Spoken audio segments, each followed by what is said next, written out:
Hey there, I think I have my audio messed up. Okay, can you hear me? Yeah, I can hear you now. I just had the volume down too low. All right, hey everybody. I'm here this week with Seanahan Hello? to commentate Q Cup number 31. We're starting here with Kilohertz and Apostolos Ruler. I've been advised by chat just to call him Apo. Yeah, I mean that's what I usually do. But saying his name like 10 times in a row.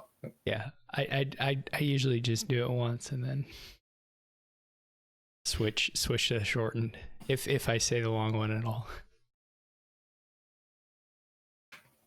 All right, what do they get? Page potion versus page develop. Okay.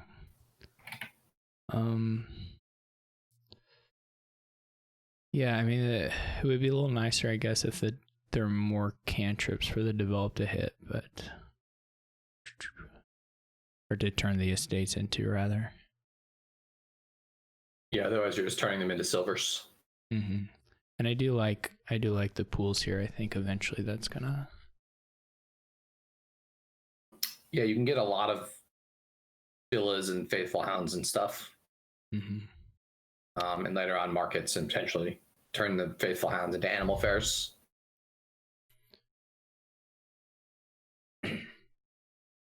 Which seems good. Mm-hmm. Yeah, I think you have to trigger that shuffle. Yeah. It's not really hurting you, I don't think, to trigger there too much. There's a thing where as a newer player, you don't even think about triggering the shuffle. Mm-hmm. You're not aware of the concept. And then when you get sort of more advanced, you're like, oh, I can't trigger this shuffle. And then you have to think sometimes you actually do have to trigger a shuffle. Yeah. It's there's definitely like a kind of a bouncing back and forth between you're totally unaware, then you're overreacting to the idea of bad shuffle triggering and then finding that balance. Yeah, so now that they have a lot of silvers, I think the develops are going to be nice to turn the silvers into Villa Hound. Yeah, the 4-2 looks pretty good. I mean, the villas are a little the villas themselves are a little problematic, but the hounds are pretty good. Just in the eventual deck that has champion, the villas are kind of crappy, or actually really crappy, but the hounds are nice. Yeah, you sort of wonder how many pools and what your action density has to be for them to be net drawing with the scrying pools. Mm-hmm.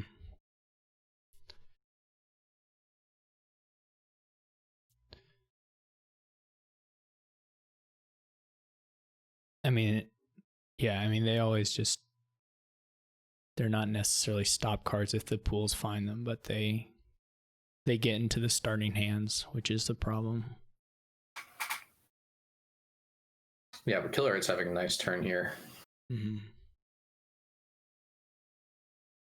Okay, so both on hero.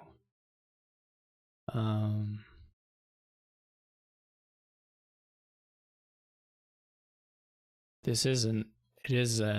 is always nice when you have one of the little things that lets you play terminal draw on the champion board without having to be like terrified that you're going to draw your traveler dead, the villas or the saves, things like that.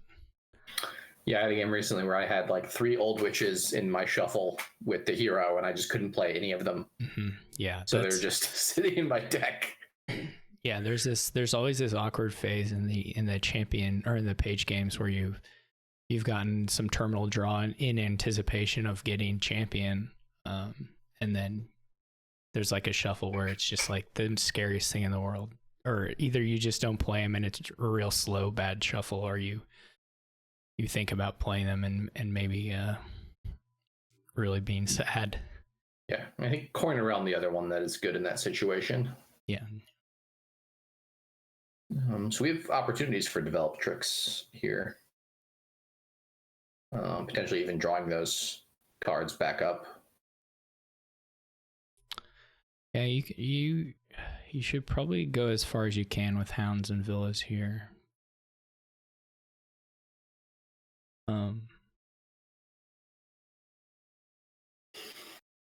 Just keep doing this to get a couple more cards through the shuffle. Yeah, then you have to look at the develop pile. That's true, actually. Yeah, that's a good point. It may just be done this turn. If you develop into Villa, Faithful Hound.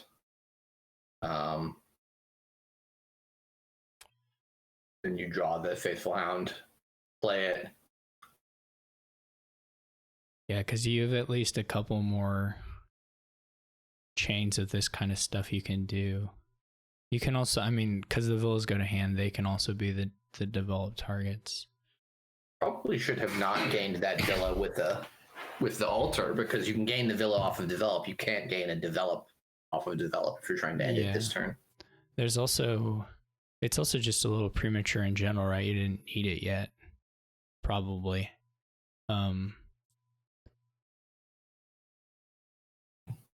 Because you may need a dudgy gain to. I think maybe that's going to be the sticking point to trying to get the finish this turn, is that maybe he sees an advance pile out. That might work too.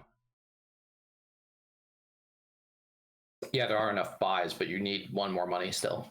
Yeah, the challenge is the money. But it sort of looks like he's going to make it. It looks like he has a plan. He wouldn't be doing some of these things unless he didn't already have a pile out in mind. Yeah, I don't think I've ever seen anyone play develop on a champion before. Yeah, I don't know if I have either. I think some of the like. I imagine at some point I've seen like a remodel kind of thing be played on it, but. I think what they're thinking is they seem to be short a gain here. I only count 5 gains and they need 6.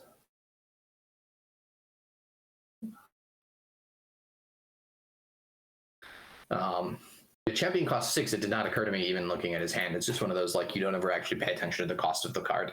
Mm-hmm. Of champion. This would be a start of this turn. Well, maybe not start of this turn, but at the point where the developed stuff went, would be a nice puzzle. I think there probably is something that works, but finding it is not easy at all. See, now Apo basically just has to buy a province. Yeah. and kind of hope that everything goes sufficiently bad for kilohertz on this turn, which isn't that likely. Yeah, Killers doesn't have as many develops, and there's no villas left, so there's at least a little bit of, you add a lot of terminal draw, assuming the villas will be there, and then they disappear one turn. Yeah. In fact, he didn't really get very much anywhere. That order was very wrong. Yeah. It was quite odd. I don't know if they were thinking there were villas left or something, but it was a very bad order for the hero and hound there. I think that's likely T-Moon. I just didn't find the exact path. It could also be dependent on what was on top of the deck. Yeah. Probably kills the potion here.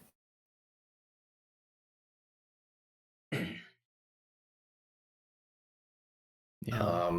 This is funny because now your instinct is to just kind of score. But he doesn't. He actually builds a little bit. That's pretty scary to me too, but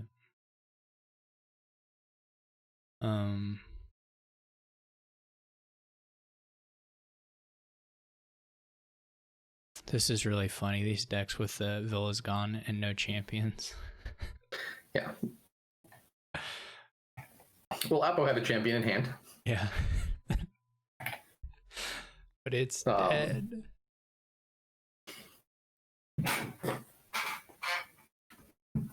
I'm sure at some point someone's like played Grave Robber on Champion, for a province, but it was just like I didn't even consider that Champion was a card you could play develop on. Obviously, it is, and it was especially nice here because there's the 7 cost, and there's which was potentially useful. 3 7 costs in the game. Well, there's more than that, but maybe just 4. Yeah. I was 3 7 cost actions, I'll say. Well, no, there's 4 of those. Okay. That was quite a nice draw. Actually, there's 5, right? Because Opulent is an action and a 7. Because Expand, Forge, King's Court are the 3 in Prosperity. Yeah, right. I was thinking in that spot, Expand and Forge or Expand and King's Court are both cards you definitely work into. Obviously, with this kind of hand, Forge could easily find ways to do stuff, and there should be a pretty easy pile out here. Yeah, I mean, this is not any challenge.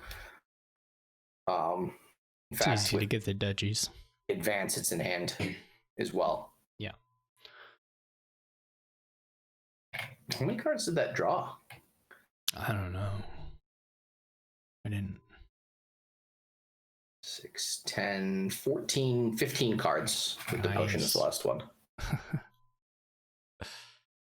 That can't have been pool. That maybe is a little bit above expectation for the draw on pool. I mean, look at the deck now. I guess some of that disappeared, some of that treasure disappeared, so yeah, but you're right, it did. There was almost all treasures. It was almost all actions. There weren't that many action stopping things. Non-action things. All right. So Pastelos Ruler manages to do it after the slightly scary. I don't know what Killhurst drew off that hound. I think there was more playing they could have done on that. It was a scrying pool they drew. Oh yeah. So for sure, I think on that turn they had a real shot at just ending it right then after the kind of the blunder by Apo. All right. So Apo has jumped in with negative. All right. KHZ is waiting for a game, it looks like. I just hopped in the negative Apo game.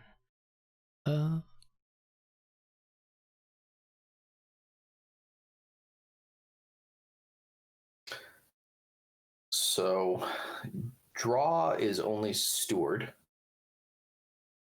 which seems like you want to get stewards anyways, so that seems to work out. It's tough here.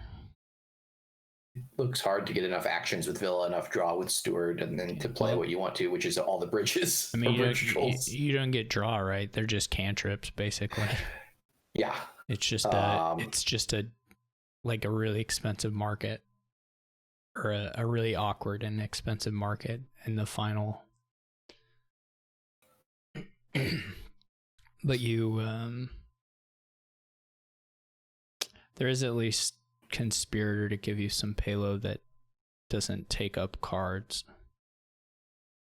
Are you trying to build towards something with bridge trolls?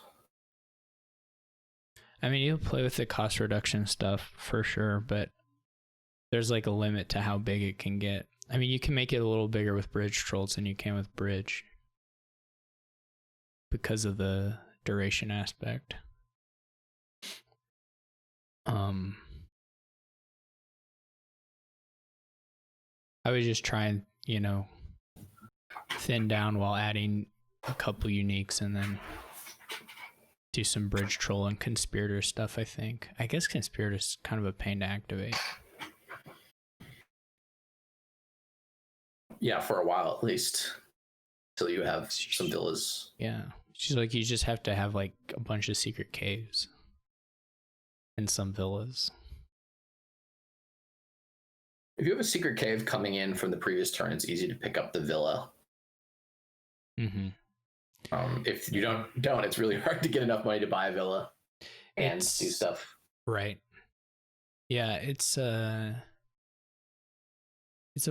awkward deck.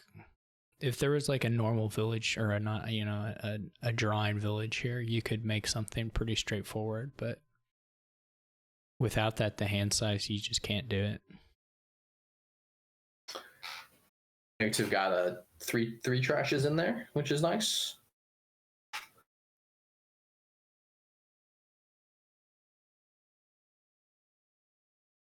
Appo also got trashes in, so we can see Appo's whole deck in hand.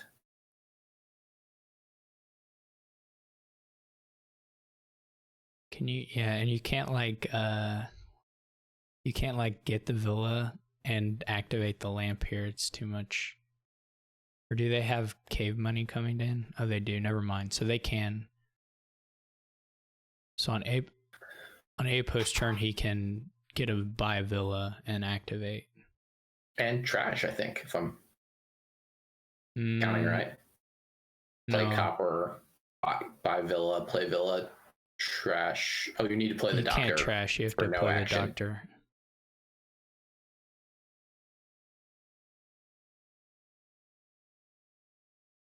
I don't know if you take a conspirator already. It takes a bridge. I don't love the bridge.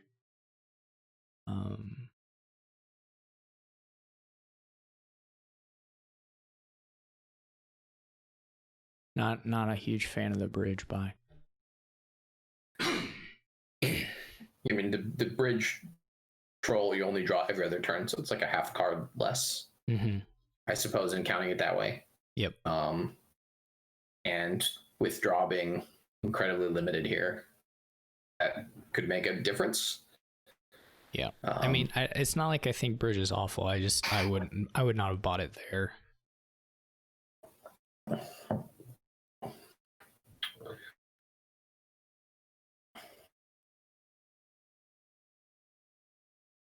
The negative now has wishes as well, so they were both able to activate on turn. Apple on turn 6, negative on turn 7. So Appo has made up for first player advantage and seems to be a little bit ahead here, but there's still a lot of figuring out how to build this deck in a way that can buy provinces. Mm-hmm. You may be able to. One thing I didn't really think through is whether it's possible to get like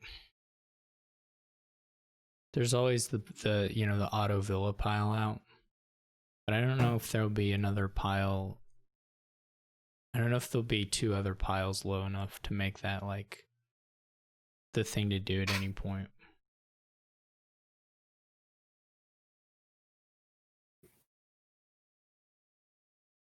Now the caves run, that makes it a little more feasible. Is that just they think they're ahead and they're trying to go for the piles? I think it's just conspirator. I think it's just preparing the deck to activate conspirators. Mm-hmm.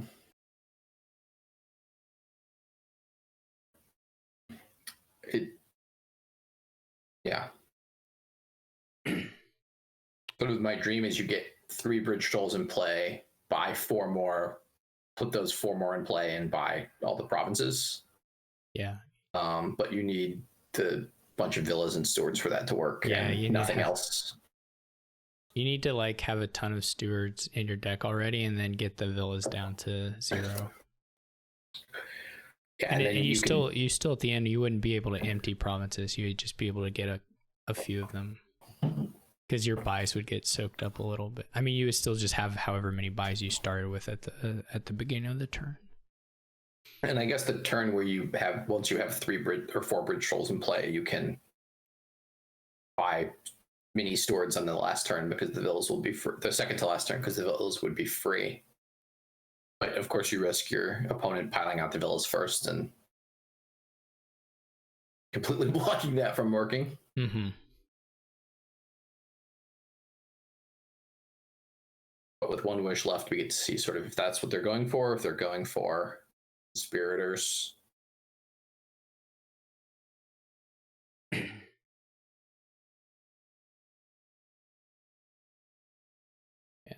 no one has the number of stewards you need to like do the big turn where you empty the villas and do a bunch of other stuff.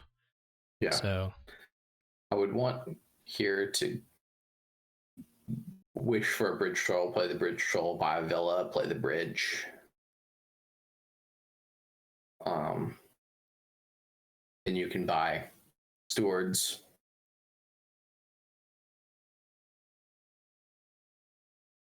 I assume they're considering wishing for conspirator. Really is the only other thing I could think about wishing for. Yeah.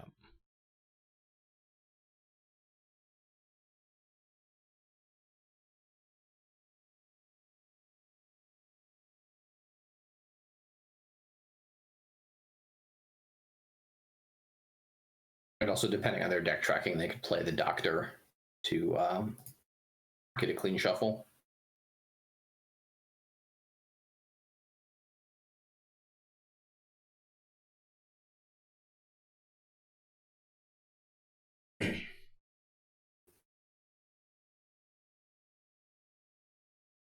Yeah.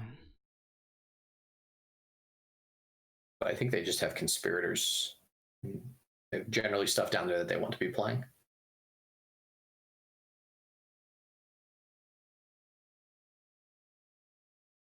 Okay.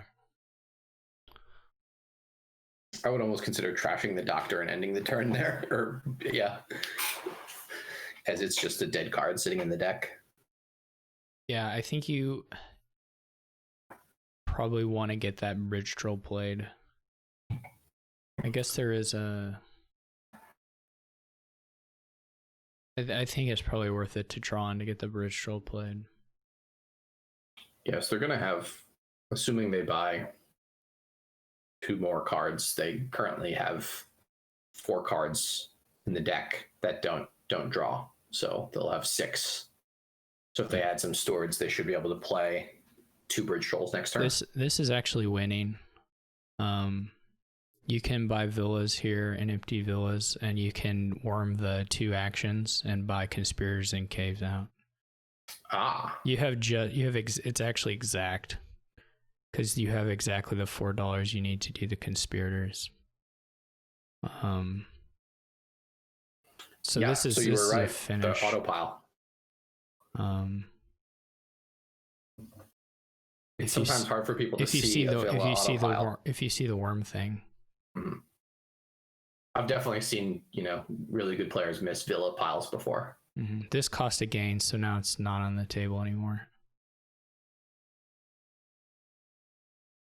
Not quite sure what is the point of that, just to get 2 more coins? I think I guess it's to play another bridge troll. Maybe they found another line that gets...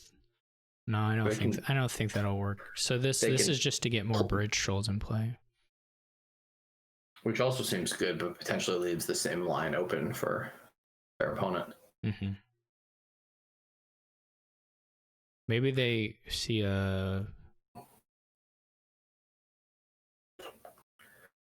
I don't know why they got a bridge over the bridge troll unless they're worried about piles.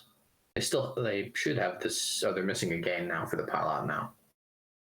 Yeah, well, they're missing 2 gains now because of the points. Well, I guess the duchies are 0. Yeah, they're missing, well, effectively 2 gains. There was a win though, Apo. The worm would have been a really funny way to win too. If your opponent's not paying attention to it, they see you empty the piles and are confused, and then you worm 2 actions, and I guess you have to worm before you buy the last villa. Or before you start buying things, yeah. They're gonna go for all the villas. And then stewards. I mean, I guess you could just max points and then lower a bunch of stuff. They're just going points, it looks like.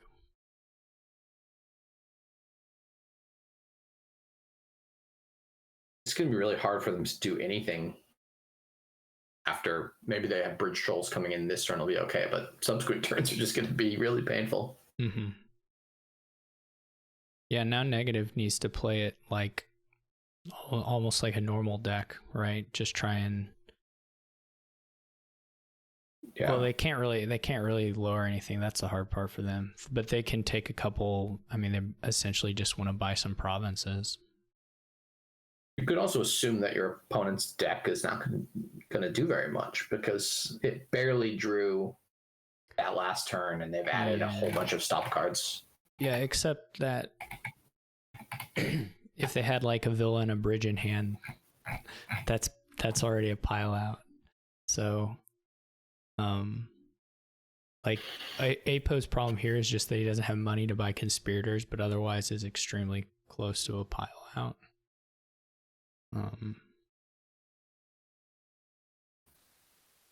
Yeah, and then if they don't pile out this turn and have no bridge trolls coming into play, then negative can play more risky. Yeah, it's this specific turn where lowering is extremely bad. But negative is also going to be super action limited because they have no villas. So it seems like it's going to be tough for them. They're going to have these extra bridge trolls. They're going to have a really tough time putting into play. Yeah. Yeah, I mean, their deck will be awful too. It's just going to be like, for Apo, it's going to be a line of like trying to empty the estates or something. Yeah. But even lowering that may be risky given that, I mean, you just don't know exactly what your opponent's turn is going to do. Yeah, well, and at most they can, I think 5 buys is the maximum that negative can do. Unless the bottom card is for the deck. Oh, but yeah, and that buys is equivalent to gains because all those plus buys are coming from gains, I think. Steward is kind of a weird buy. I don't think it helps you at all. But this actually should just be piles now. No, they're short money. No, they don't have the money for the conspirators. That was the problem. They would have had to draw a bridge to make that really easy. They do for Secret Cave and Estates, though. Yeah. Oh, yeah, they do. All right. Yeah, I mean, it looks... I think negative just should just take provinces. I mean, you have to play for an additional turn, and that means not lowering anything that can be 3-piled. Yeah. Element Mario's on turn 4. I'm playing Alibi. And there are cultists. Everyone's favorite. I love cultist. It's on one it doesn't bother me too much.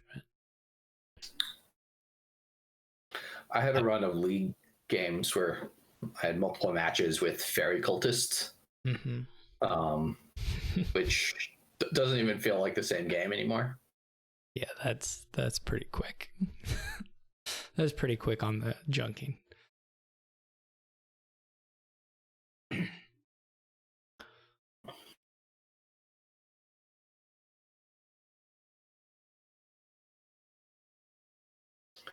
Here it's not like totally impossible to recover, but whether you have time to, I guess it depends on how the split went and everything, which we don't really know. Yeah, I can see that they both have runes and they both have cultists. But will Alibi buy the last cultist here?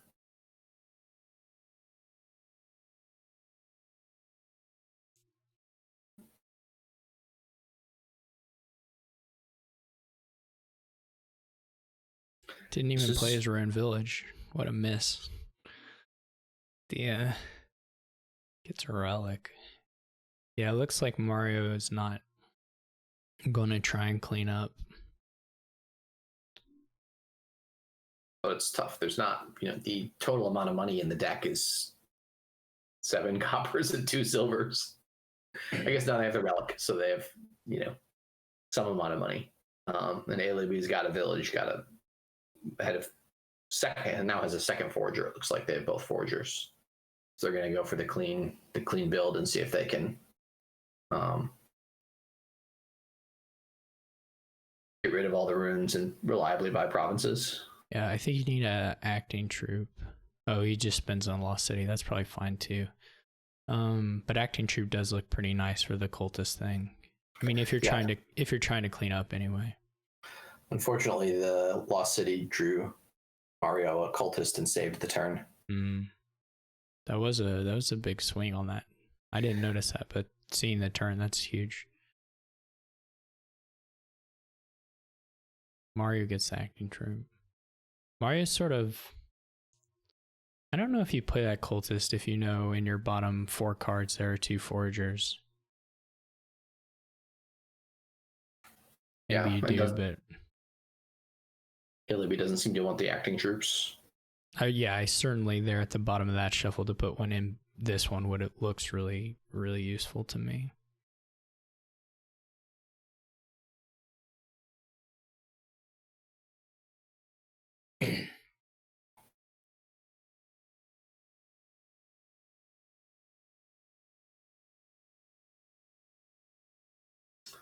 It seems like they've, Illiby now has 3 foragers. Mario only has 1, but they have the acting troop, and they've played it, which means they can be a lot more reliable about playing their actions. Mario just picked up it's the second forager. The shuffle would be, well, I mean, potentially so much nicer if Illiby had gotten the acting troop before then. Yeah, because they found both their lost cities drawn dead. Just takes province. That's a little weird given the, I mean, it's not weird like given the pile situation, but it's a little odd given how the other buys for Illiby have gone. Yeah. Which sort of seemed to indicate more trying to get clean. Yeah, that was sad to draw both the lost cities dead when this next hand has 5. Yeah, these shuffles have been pretty unfriendly to Illiby. See now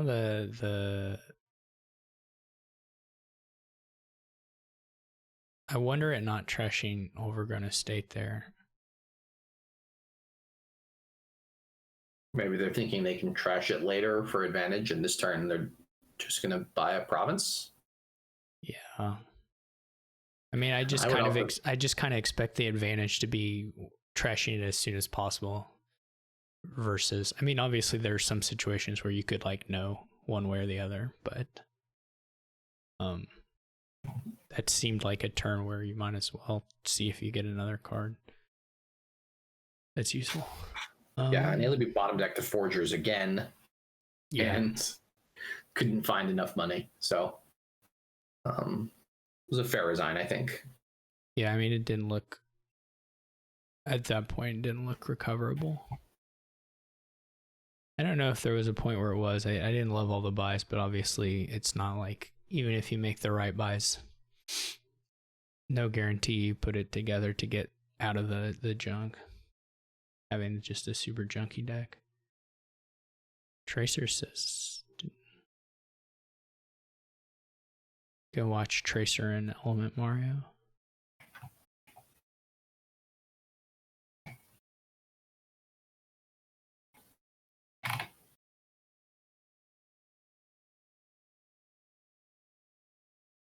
Tracer as of currently is the all-time winner in Quarantine Cup. Is that correct? Yep. He has, I think, 5 wins, and I think the next closest are Dan and Sam with 3 wins, and then I guess me and you. Yeah. Dan has 4. Oh, Dan has. Oh, right. Dan got his other one last I have 3. Oh, you're up. And then now. So you're the one who's tied with Sam. Okay. And then Xerix has 3 X's, but I think 2 of those are in the name, so I think that only counts as 1.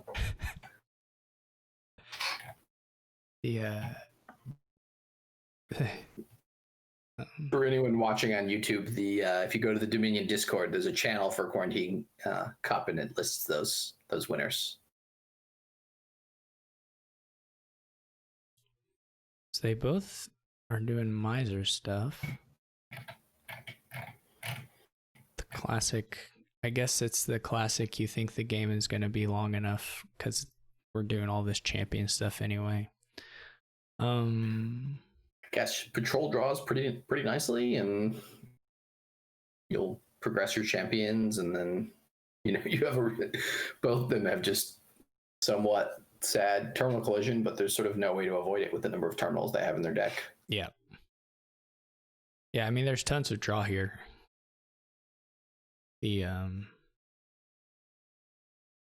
guess Tracer has 2 crossroads, so that was a little bit unlucky. And then this is a pretty sad crossroads. This is a pretty sad looking hand for Tracer. Yeah, you hope to draw a state. Right. It could potentially become a little less sad, but no. Well, what's the miser up to now? 3. Yeah, that's not good. Just get another page, I guess, and yeah. If you're at the point where it was like a 5, that you could live with it, even a 4, but like the 3 is just nothing, or effectively doesn't do anything for you. So I'm surprised by the number of crossroads that have been bought. I think it was just trying to add villages, but they didn't have $4, right? It was like after they play a miser and then they buy crossroads because that was the money they have left, and they have the terminals. At least that's my guess. I didn't see every turn where they bought one, but and now Mario has way too much money and needs to buy Ranger probably. Yeah.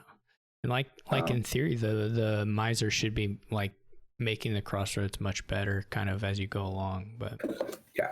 And I'm hoping we see pathfinding on crossroads because I've never seen that before, and it seems like that would be fun. Ranger pathfinding.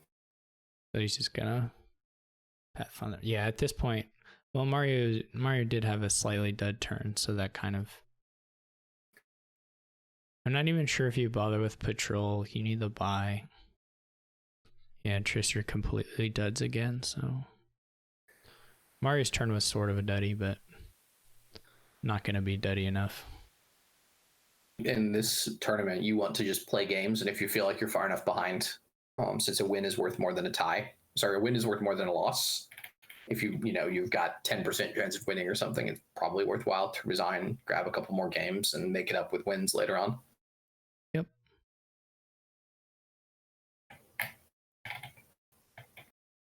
I guess we can just watch Tracer Iris. We didn't really get to see much of Tracer's game. It was just going by. We got to see him draw a bunch of misers and crossroads together with no green cards or coppers. Yeah, and the bottom card of that deck was I guess Tracer does not want to be spectated.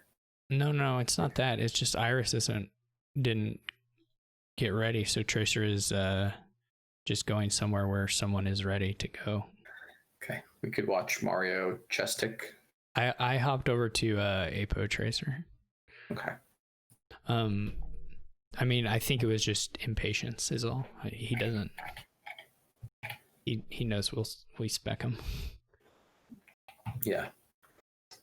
I get in this kind of tournament, it gets frustrating too if you have an opponent who's playing, I'll say deliberately, and I'm just kind of clicking on cards quickly sometimes. But it depends. If you can get more games in, if your expectation is a little bit above 50% of winning the games, the more games you play, then the more points you'll get. Actually, the way this tournament works with the 5 points for a win and 3 points for a loss, you are, even if you're, only 40% to win a game, the more games you play, you'll actually gain points. Yep.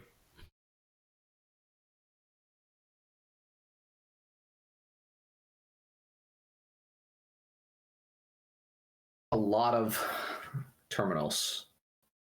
Yeah.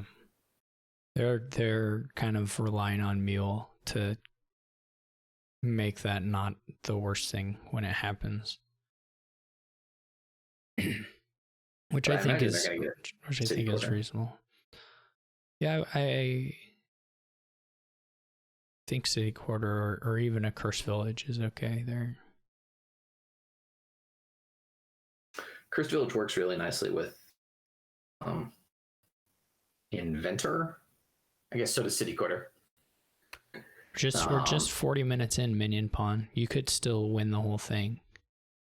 You could get in there and win 4 games and make it to the playoffs. The second one I won, I didn't join until about 30 minutes in. Yeah. And then I just won a bunch of games in a row. Yeah. Got some good shuffles and plenty of time. Yeah, I mean, lots of time people make it in with just a handful of games, so.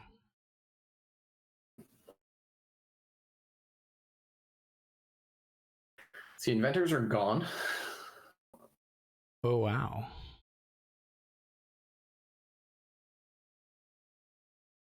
I wonder if that is correct. Okay, I could certainly believe that 4 to their 6, but you've built more and have more villages and can play more. You can make up for that. If they've got like 7 to your 3, it could be really hard though.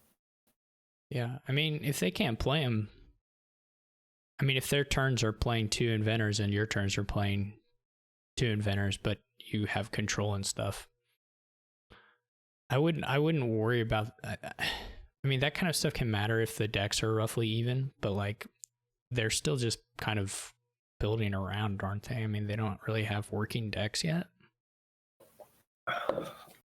And in those cases, I don't. That was weird. They started muling stuff before they were totally down to their, like they ended that turn with an action.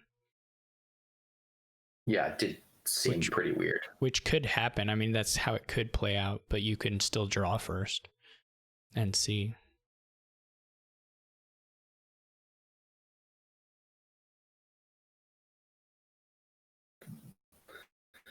Oh, if they actually want to draw a card with Cursed Village, they have to mule those because so many coppers still.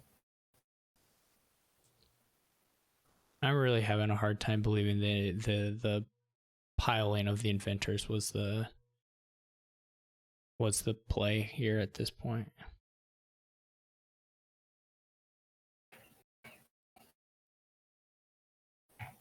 Just based on how the turns have actually gone. I don't love the Candlestick Maker buys either. Like if you draw them all in a hand with Cursed Village, you feel great, and if you don't, you have a turn like this where you feel bad. I don't think they're anywhere close to like the deck composition as in terms of the number of city quarters and Cursed Villages to like expect to not have turns that don't just look like this. Just based on what I'm seeing so far. Although they both added quite a few Cursed Villages in the last couple turns. Mm-hmm. But they still both have so many coppers. Just a million coppers. And if you have city quarters, you can kind of work around the coppers, but you can't with just Cursed Villages. It was a strange order. I assume they would play the Candlestick Makers and Cursed Village before they played the Masquerade.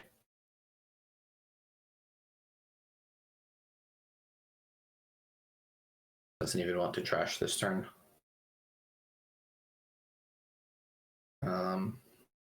But is getting close here to potentially looking to pile out. But they have to score a lot of points. Yeah, the duchies would be the pile out. Just emptying the duchies to get the third pile and the. But I don't think they have the money for it. They've got 18. And they do have the money for it. 7 plus 15 is 22. Yeah. That didn't, I don't know how many turns this is going to be. I mean, it's still pretty fast, but it felt like it should actually be a little shorter than that.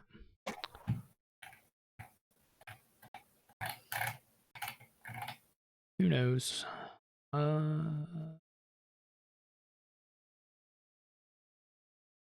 Mac attack, minion pawn are on turn 3. Okay.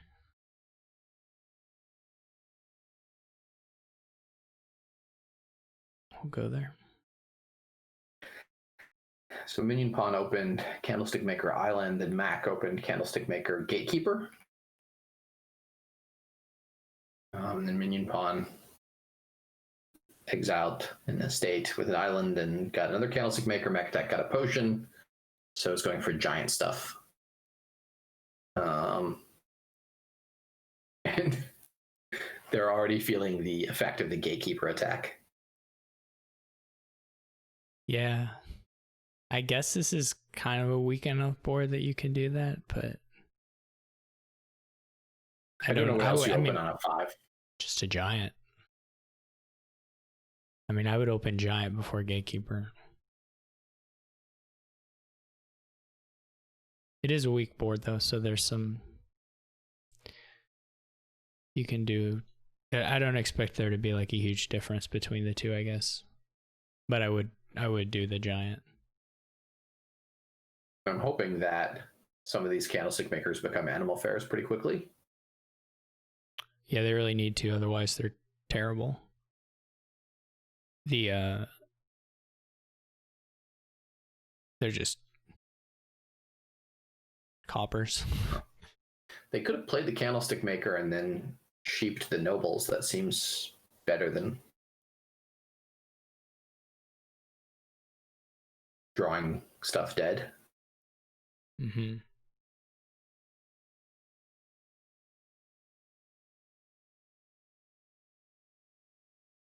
And now they're in a position of not being able to do anything with their potion turn.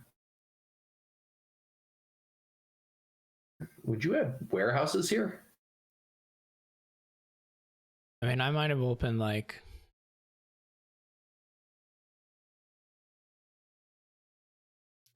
I don't know. I don't know what I open on like the 3-4. I mean, I think it's fine to buy a warehouse here, but you need to have like high value stuff, which no one really has yet. I mean, the Animal Fair is nice, but a deck of Candlestick Makers, I wouldn't have a warehouse. I'm surprised by how many Candlestick Makers they both have. Hopefully these all become... Well, your deck can't really support that many Animal Fairs, but they're certainly going to be doing more for you than Candlestick Makers. Mm-hmm. You can... I mean, you could take, a few... I don't know what you do here. Like, I mean, if you're really trying to build like a drawing deck, you would have to do Golem, but that's not going to really give you consistent good turns or anything.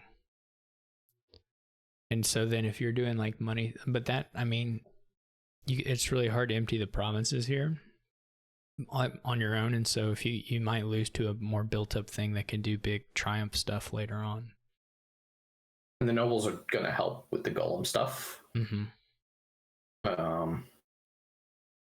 And there's, 16 points in the Nobles pile, 16 points in the Islands pile. So you've got to get a lot of provinces if the other deck builds long enough. And the Animal Fairs are going to give the plus buys once stuff runs. Yeah, if you do start on the provinces, you have to kind of have some gains in your deck so that you can, I don't know, work on some of the piles.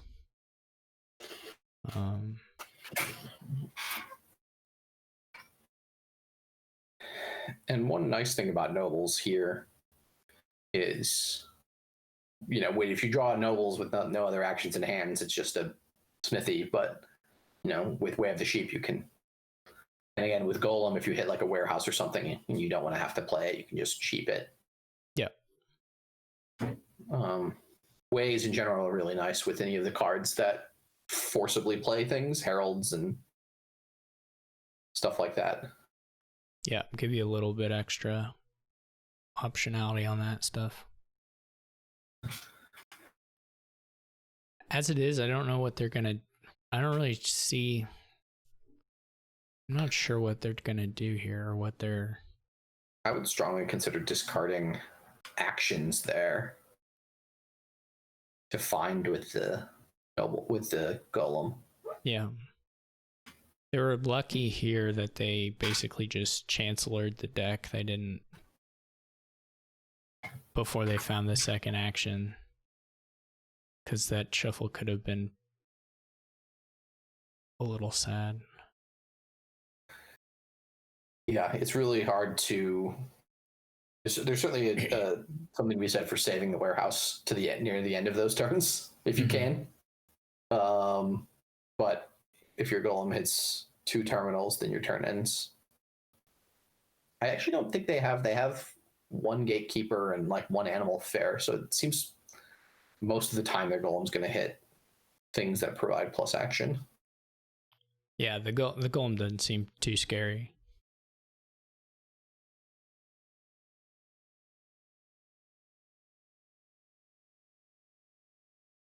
If you're buying golem, they should not shoot that. Well, it depends on what you're buying, but if you're buying golem, then right, so they're just taking nobles. So that made. I mean, I don't know what the buy should be, but that at least makes sense. So certainly, I think you just for minion pawn, the turn kind of plays itself, the actions at least, and they can decide what to buy. They've built. Mac Attack is building a more complicated deck with the golem minion pawns, doing something simpler and not going for golems at all. You know, as Mac Attack, you have nobles down there, so you can +3 cards one, or +3 cards in the next. I'm not sure. When minion pawn draws things like animal fairs now, it may make sense to just like, you know, if he gets a hand that has 4 buys, just go hard on the triumph and try to end the game that way. Take away the estate so that Mac Attack's opportunities to do that kind of stuff are more limited. Yeah.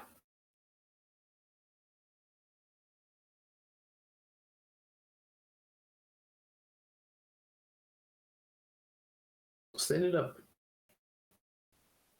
they're still ending up these turns short on actions. Yeah. Well, they only have those 3 nobles, so. Yeah. But yeah, the animal fairs are going to start be providing tons of buys.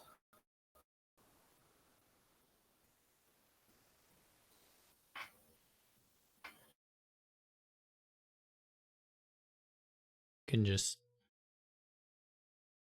sheep and buy a province, or you can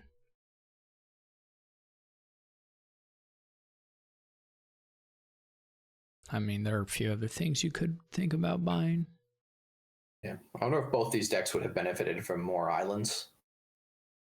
If I was trying to if I was trying to build here, I would, on the 3/4, if I was trying to build, I would open island. And I think try and pick them up every now and again. It's just hard. Everything here is pretty bad.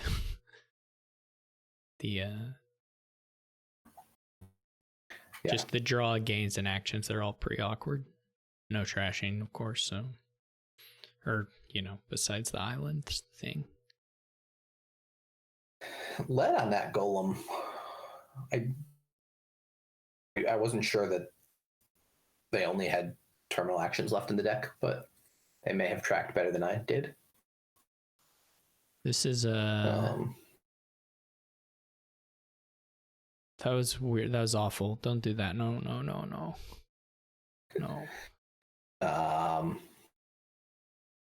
That's a definite bad shuffle.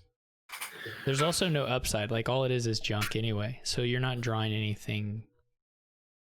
There's nothing nice to draw, even if you draw on. Yeah. I think they can consider triumph there because they know this next turn is going to be bad, so they can just pay off debt this turn, given it's mostly coppers. Yeah, I didn't get to see exactly what they had in terms of money and buys, but it was a lot. And I think if you don't trigger there, if you do the nobles what you may end up doing is keeping one of the candlestick makers and then, keeping the candlestick maker, sheeping one of the nobles. I don't know exactly how much money they had, but it would have been, good amount. You can probably triple or quad triumph for pretty big points there. You're gonna have 6. You could have up to 6 buys. Yeah, definitely would have considered turning that candlestick maker into an animal fair, but has drawn a golem at the top of their next shuffle, so they will, in theory, have a good turn. Minion pawn can buy a province.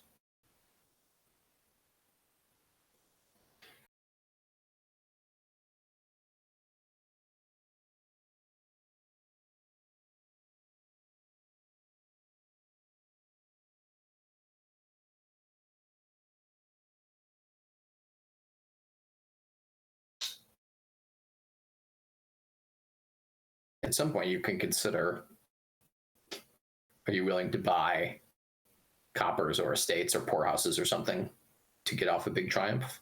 Yeah, I think it would just be coppers. I don't think you would do poorhouses, but I would have thought about it there even, for sure. I mean, at least thought about it.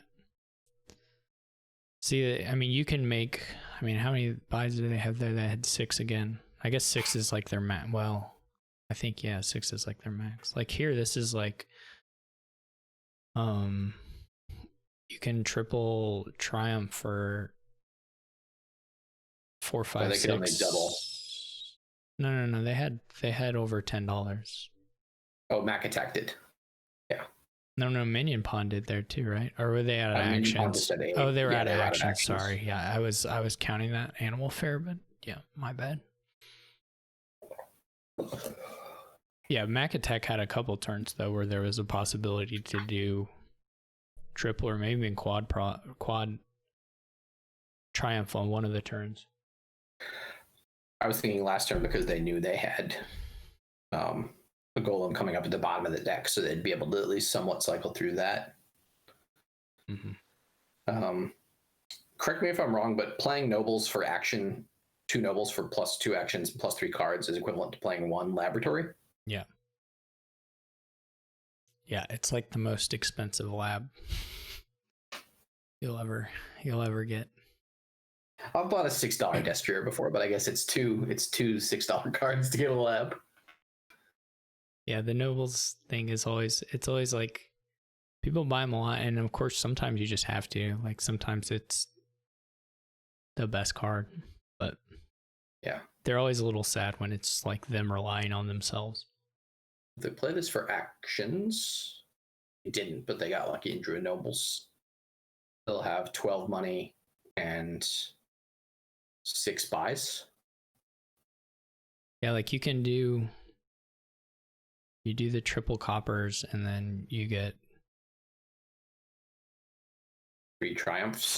5, 6, 7 points. 18 points. It's not 4, 5, 6. I was counting the estate point too. Yeah. So 18 points, which feels pretty good. I was counting the score, not just the VP stuff or the VP tokens.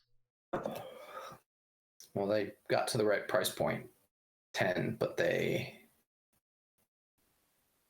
bought duchies instead. Yeah.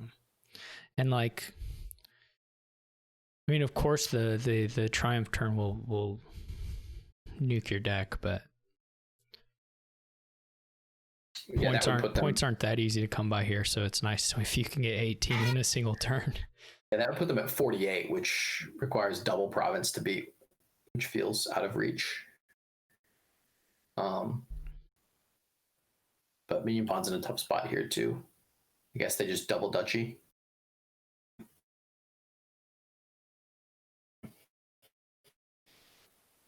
Double duchy triumph. Yeah, you could do that. I mean, that kind of. But then your opponent can like buy a province next turn fairly comfortably, knowing that you can't get to 15. You can't get to 13 to pay your debt. Yeah, that would be the problem. This is a bit of an odd buy because, like, if they get to province here, they probably have They don't even need. They just Province Triumph is 8 plus 1 yeah, buy. the Triumph. Yeah, you're right. They just need to find 2 more money. This is already guaranteed, right? I guess not quite, but very close to guaranteed.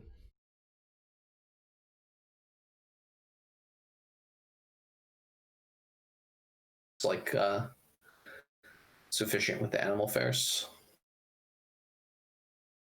Sometimes you play these things out rather than do the math. Yeah. Yeah, this is a win even without the. Now why you play that? Now why you play all the nobles?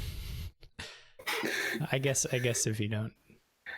So if you miscalculate, you have a terrible shuffle. Yeah.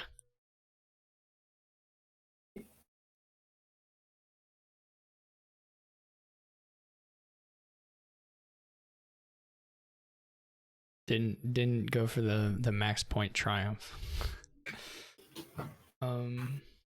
Yeah, it was a bit sad to see Triumph completely ignored on that board, but yeah, the deck, it was definitely awkward decks to build just because of the kingdom.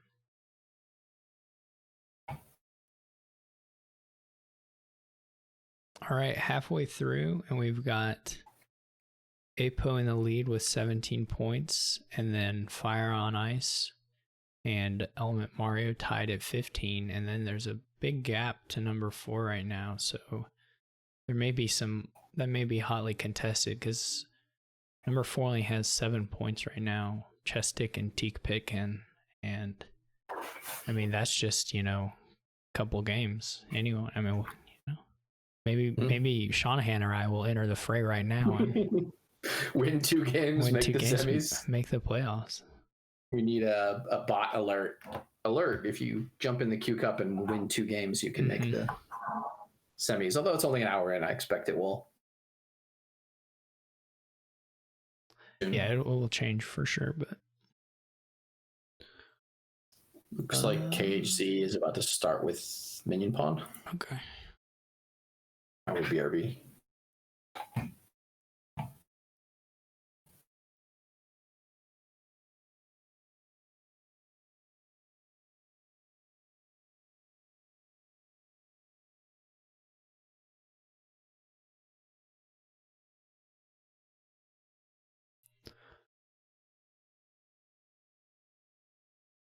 So this board has real lack of gains and trashing. Some potentially painful attacking stuff.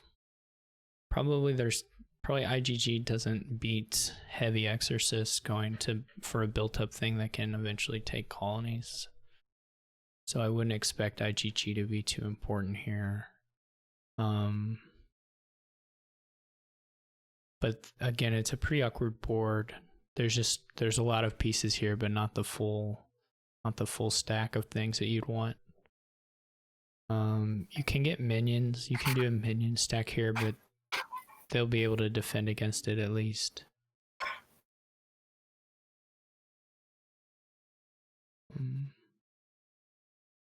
A lot of the stuff I want to do here doesn't look as good when you see that there's colonies. Like I think the minion stack feels worse to me because platinums are worth so much more than golds. Yeah. The thing that interests me the most is really just like pretty heavy exorcist stuff, and that should be, I think, the thing that is probably the best at like consistently getting colonies, but there's always KHC opened Exorcist Silver and got 2 golds on turn 4, which feels pretty nice. Mm-hmm. That certainly seems to be a little bit above expectation for what you can do by turn 4. Mm-hmm. It's that camel.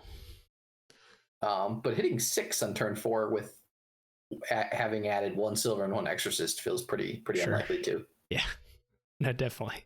I mean, there's only one, or one hand configuration that'll do it. Yeah, and there's 7 choose 4 possible configurations, but that's out of 12 factorial. So I know this is an anti-math stream this week, so I won't work it out. Oh right, no, I mean you're allowed. I mean, I'm not against card combinatorics. I guess just card arithmetic. Card arithmetic is when somebody says, I don't know, I gotta find one on this board. I don't know if there is one on this board. It's like it's when people heavily try to reason about cards by way of subtracting, like saying this card is like this plus this other card or whatever. And it's usually not true. Or misleading in some way. It's one of my Dominion, it's one of the things I complain about for no reason. I watched a game earlier today where they had fishing villages, but they had no draw and like they weren't playing any terminal actions. So I said the fishing villages are just like lighthouses here. Right. Except without the plus action. But since they didn't have any terminals, the plus action was not doing a lot. Mm-hmm.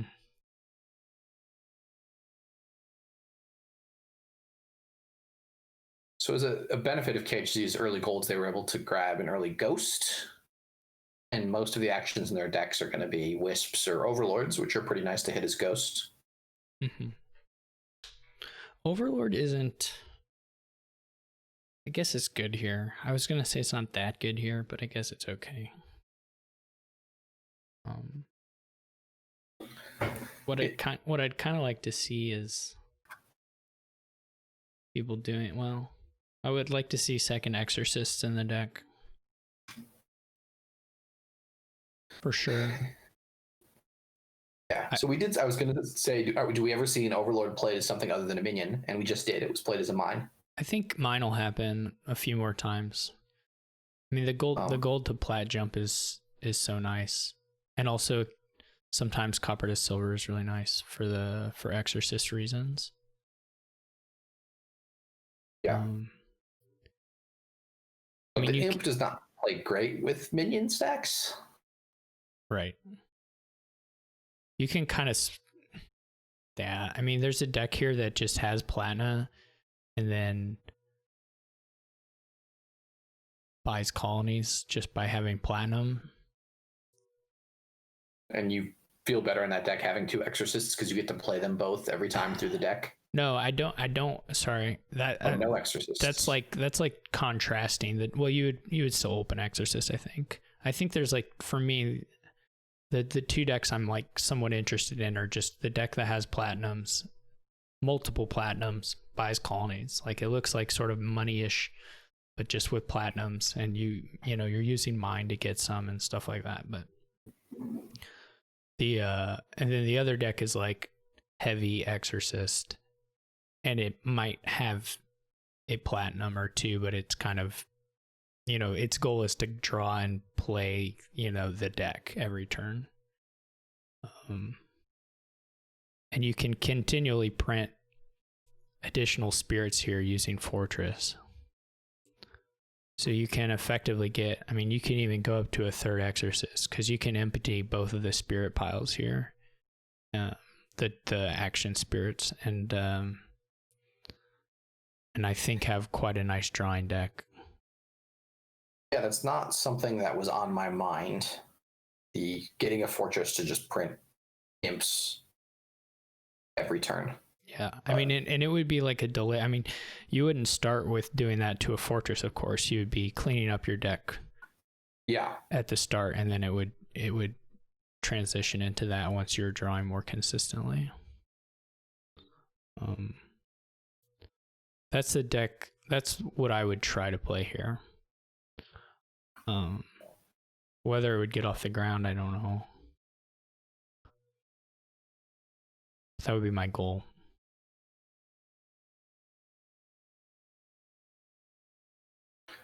The colonnade points are nice compared to a money-ish deck, but with colonies, that 12 points doesn't make a huge difference compared to provinces. Yeah, that's gonna... I think that'd get lost in the wash, because here you're gonna empty I mean, you're most likely going to empty the colonies, or if it gets real messy, I guess the provinces after getting some colonies, but there's not going to be a 3 pile.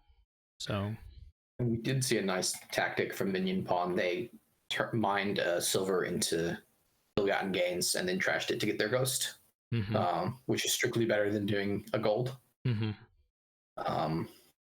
And it's somewhat easy to miss if you're not looking for it. You sort of, when you play mine, click silver, you default to clicking on gold. At least I do. Yep. No, it's a nice find here. I'm not sure what this buy is gonna be. The way they've been playing the last Overlord seems like what they would do. Yeah, I don't love the Overlord stack here at all. If they're doing this, I would have taken 2 more debt and gotten an imp there, though. Yeah, trash something. Either trash a copper or trash get the imp, one or the other. But yeah, I certainly agree. If you're taking on the debt, it's probably okay to take another 1 or 2. Like, this is sad. You have to choose between continuing the turn or playing your ghost. Which is the sad part. I assume you just like play the ghost for sure. Yeah, that's the other thing about the spirit deck is like the ghost plays nicely with it. Yeah, because you're just you're just constantly gaining more imps and more wisps, so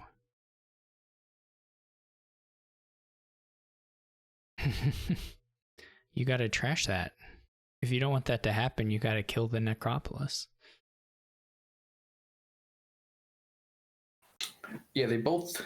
Well, KHC seems to be playing something in the middle of the action deck and the money deck. Minion Pawn seems to have gone mostly for the minion stack, which maybe that they're required to legally. It's like it's secretly a minion stack. It's like a minion stack with 0 minions, but the just has the overlords.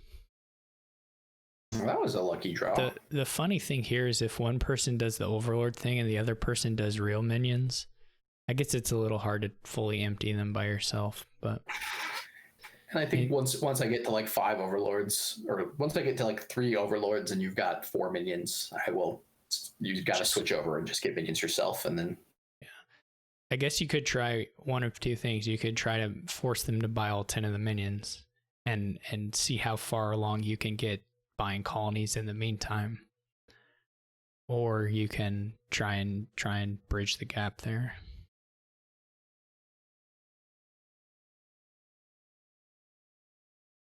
And are they just going to get a province here? Or are they going to I hope keep not. building?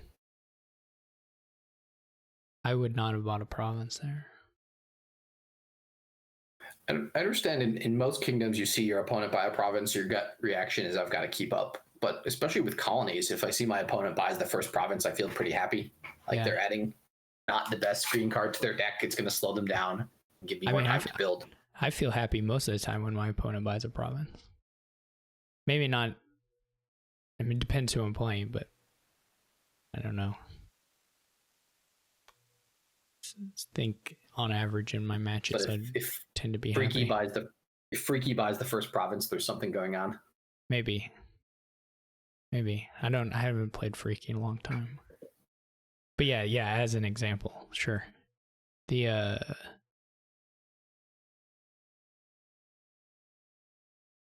just keep looking at the Exorcist. I just want to see it.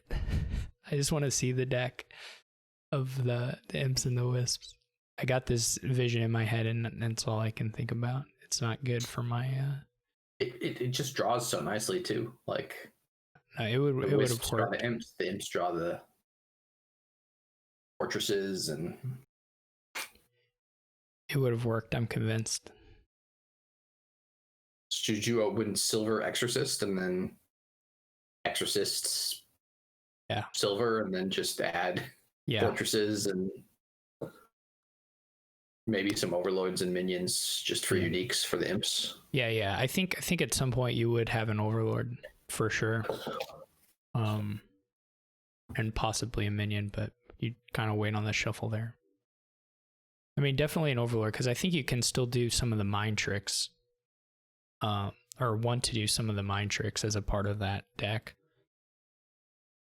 Yeah, you feel much better about turning a silver to an imp than a copper to a nothing. Mm-hmm. Or even like some of that IGG stuff was pretty nice with the ghosts. I would be interested in that. Depending on what my opponent's doing, what I think about the curse and stuff, but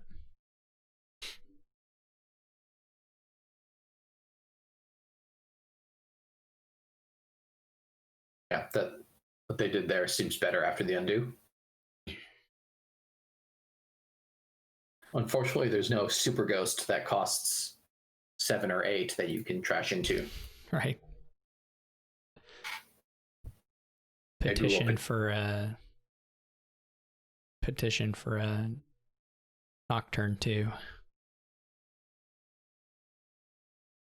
Probably one of the less likely expansions to get a second iteration of. Yeah. I like it a lot, but I think it's not considered by many people to be their favorite. Yeah, I mean, thematically, some of the, or not thematically, but the mechanics, I think, are not likely to be revisited.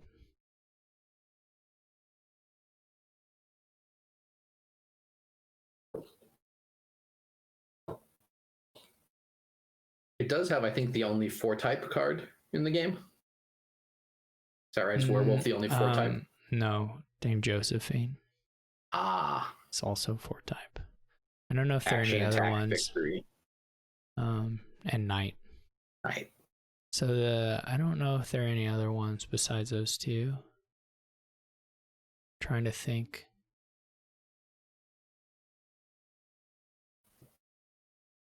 I think maybe that's it. I was trying to think if any of the castles get there, but they don't.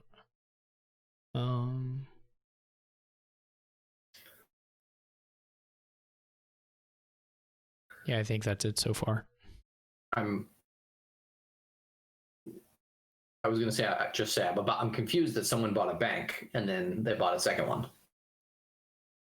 So I'm wholly confused by banks here, especially when they don't seem to have hand sizes of more than 4. Yeah, it's gonna be hard for the bank to not be worse than a gold. And maybe we're not worse than a silver. There we are. I mean, you can always turn it into a platinum, which I suppose is what happens to them most of the time. But it should still just be a gold before you do that. Yeah, and I think that here you mine the bank into platinum, or you play as well. Well, KHC played one last turn, so they felt like they had to get him back. But it doesn't work. Right? Oh yeah, it does. Never mind. It's not wild. Well, is it wildless in play? No, it's not. Okay. Never mind. It does work. And they're not near a shuffle, so they're not worried about losing their overlord. But now they could 3-pile just because people aren't.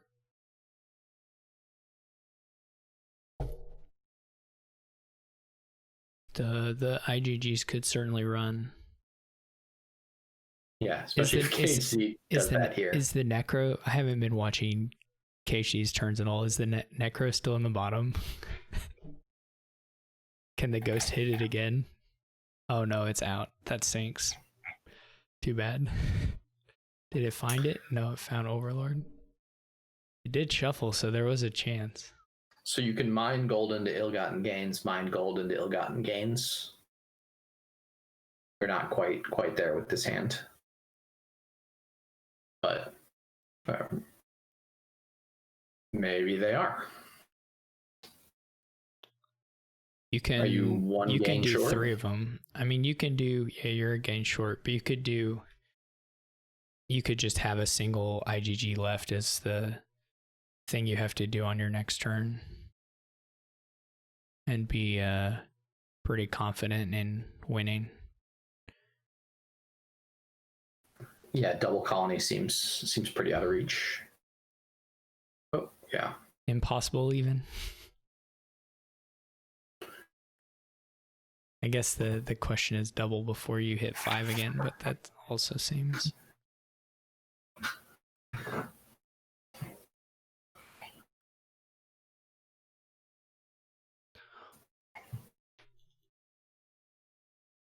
All right. That one was over. Mario just started, I think. Or they're a little bit in turn 4. Oh, they've Lurker Cultist, so it won't even take that long. It'll be over before we know it. We can see how 2 high-level players play the Lurker Cultist thing. Mm-hmm. They click on Lurker and Cultist so far. There's a point at which you actually have to do something else, I think, but I'm not sure what that point is. Yeah, there's Way of the Worm, so there are a lot. The piles are just flying in all sorts of ways, I think.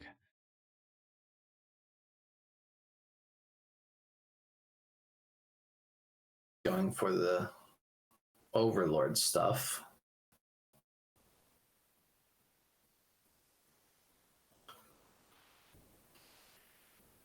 I assume you just keep trashing cultists until...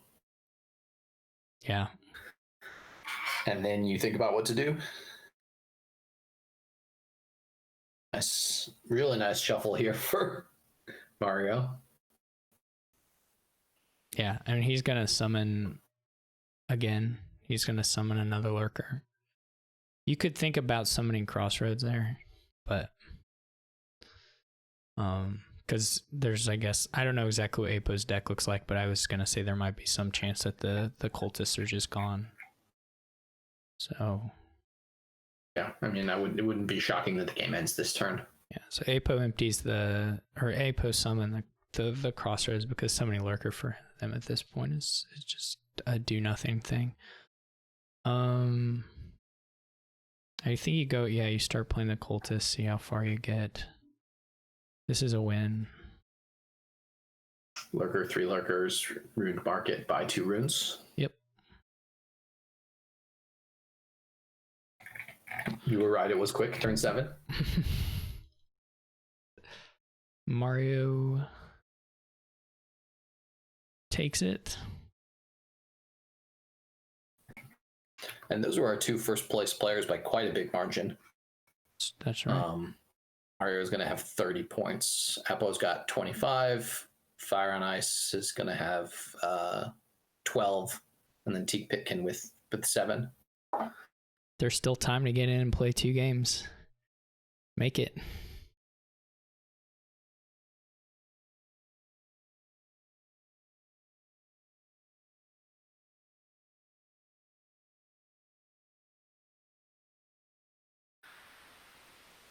Are playing now. They're pretty deep into that game, but one of them will have over 10 points at the end, unless they tie.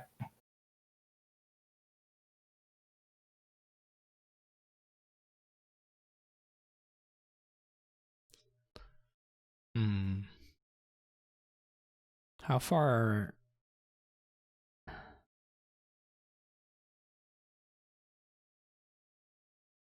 We could just do the minion pawn negative.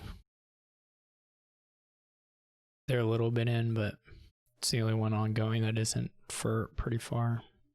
Yeah, it looks like they've both got treasure hunters already, border guards. There was some bargaining occurred. Nobody is...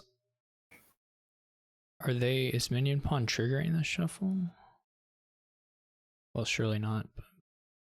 So they should have pretty clearly goaded that treasure hunter versus taking the 4 silvers, in my opinion. Yeah, they may not be aware of the interaction there. That's true. It's not at all clear, to me at least, reading the cards, that that's exactly how it'll work. Yeah. Yeah, I mean, yeah, if he doesn't know, then of course he won't. But it also makes the Destrier viable, which it wasn't otherwise. Yeah. Yeah. It's you don't really have, it's easy to get silvers later on, so yeah. There's no, I mean, it's not particularly close, I guess, between losing a copper versus gaining 4 silvers and a Destrier, I don't think, for this deck, but yeah, sometimes it could be. I mean, you don't have your you haven't activated your, or maybe they already did. Yeah, you haven't activated your lamp yet, so it's especially bad in that context. Yeah. And you have weird things like 14 money on turn 7. Mm-hmm. Yeah, and then you don't want that. And me and Pawn just had their warrior trashed. I expect a resign coming soon. Yeah. I guess trash copper and silver into silver and buy a page. Sadly, try to work it back up. That's the only, yeah, if that's the only one. I mean, playing the Wayfarers, I mean, at this point, actually, I think you probably just try to do the provinces, but that's not going to work, I don't think. Like the deck, buying a page, it'll be 6 more turns before there's a hero in the deck. Yeah, and Negative's got the horse traders. Like at best. The shuffles are huge. Yeah. Because Negative, I just get a Destrier here. Mm-hmm. Well, they have a hero coming up. Yeah. Hesitant to add another Wayfarer until they get the champion into the shuffle. I'm a little surprised they picked up. I don't know when they did it. Maybe they were able to open with it. Or they bargained for trade. Like, I don't like the bargain for trading post opening at all here. Just because I think you can use Goat to do a little trashing if you want. Silvers are okay, of course, but or the ones gained off trading post. But what would you open instead? I'm not sure. Maybe just Page Border Guard. Page Mountain Village is the high roll opening.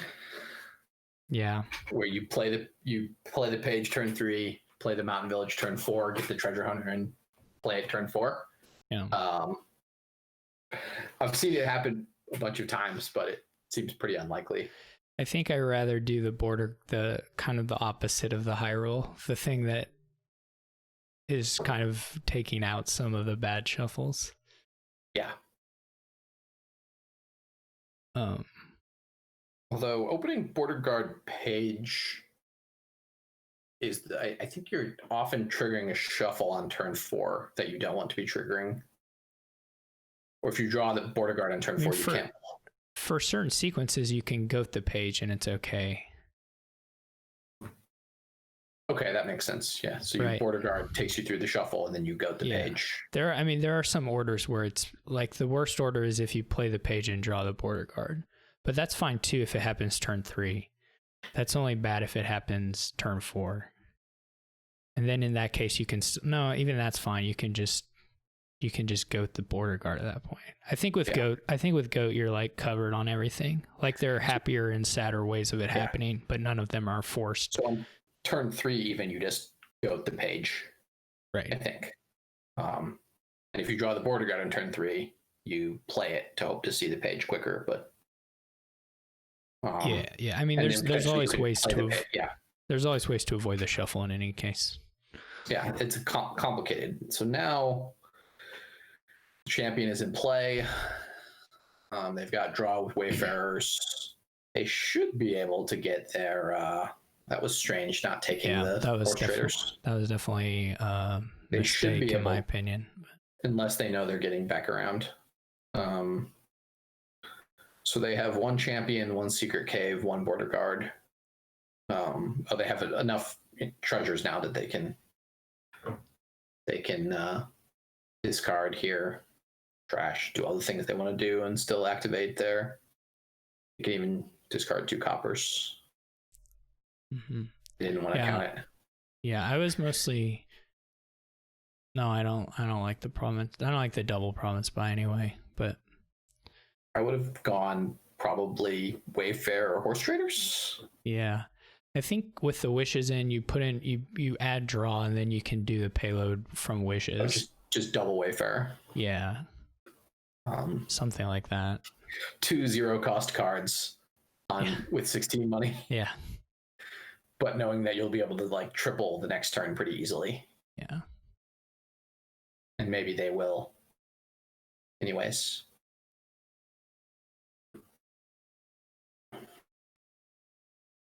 I think I want 2 wishes for Wayfarers and 1 for horse traders. This year is just completely worse than Wayfarer here. So that was a weird wish. I'm really sad to not get the 3rd buy, but yeah, I think they can double province here. They're not super concerned that minion pawn's going to double, but yeah, the minion pawn can add a bunch of duchies if they want to. I mean, minion pawn might be able to double if we could stack his deck. If he has, is it just the 2 wishes? Okay, that looked like a bad game to me. I guess the thing for minion pawn is he's not going to be able to double province estate, and he's first player. Actually, they're first player, so they can't do they can't just double province anyway. Yeah, I mean this was close to double province. Yeah. But the plus they needed another buy. Yeah. And more draw. Yeah. This is why I said in games like this, like they play roughly similar. Your warrior gets trashed, and then you're just behind the rest of the game. Mm-hmm.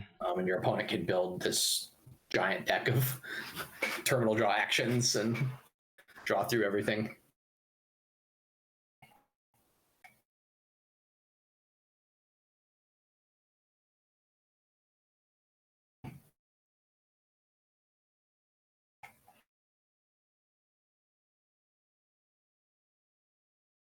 I think the thing there was just not doing the big silver gain on the treasure hunter. Probably, I mean, obviously this is with hindsight. You don't know exactly when they're playing their warrior, but you speed up playing your own warrior, so you decrease the odds of it getting hit. That was sort of the critical thing I would point to in that game that looked.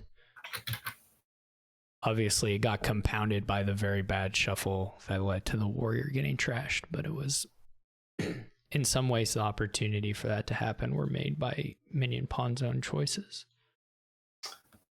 I'll add into our list of mechanics, which probably won't be revisited, the Travelers from Adventures. Yeah. They're great. They're fun, but I love the Travelers. They're interesting. The most recently starting game was Teak, Bitkin, and Minion Pawn. Oh, yeah.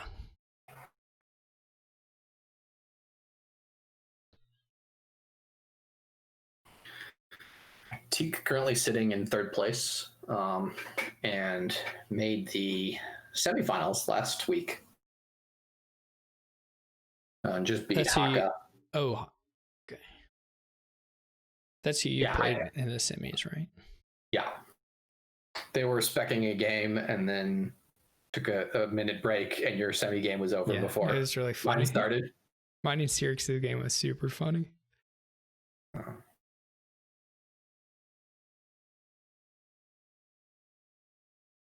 4/4 opening. I think it Page Ride. It's even a little. Again, so now you take a cavalry. Yeah, if you get the Necro first, this sequence is really nice. To go be able to do Page Ride into a cavalry buy. Yeah, this is some second player advantage. If you're not quite tracking that line exactly, you see your opponent do it, and you're like, oh, I can do that. Mm-hmm. I don't have to work out how complicated it is. They took the sacrifice, which is a fine buy here. I don't, I think it's a reasonable looking opening, but I think it's worse than taking the cavalry right then. Because you basically guarantee you're going to see Page turn 3. Although you might end up triggering a shuffle on turn 3. Oh, but not with Monkey. The way, again, helps you there. Mm-hmm. That seems to strictly make cavalry better. So your mirror. I mean, you have a very good chance of playing the Page turn 2. Because, well, fairly good chance anyway. Reasonably good chance.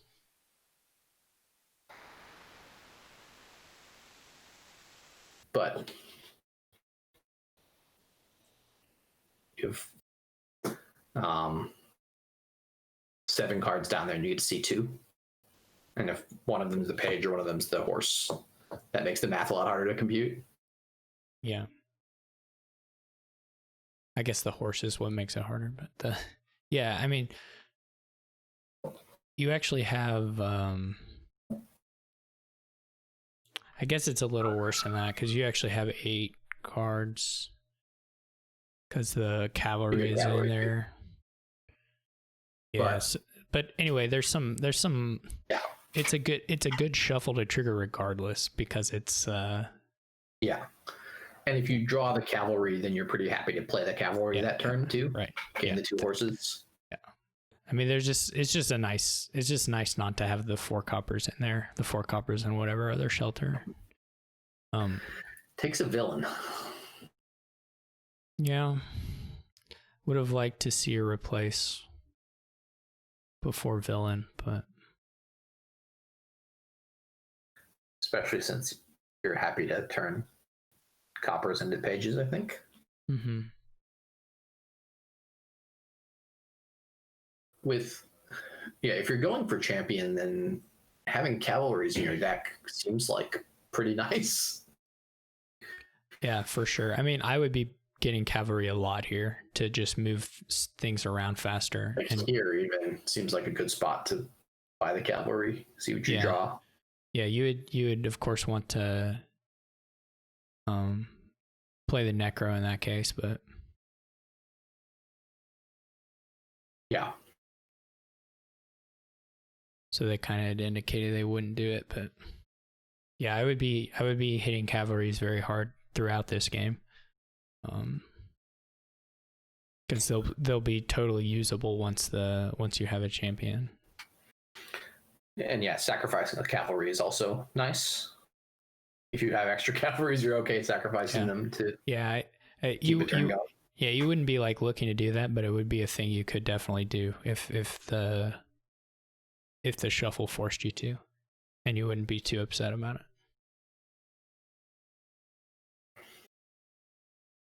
I think just the thing is, we're on turn 6 now. They're both going to be getting warriors here. With the opening cavalry line, they're getting to warrior on turn 4 or 5, I think. Yeah.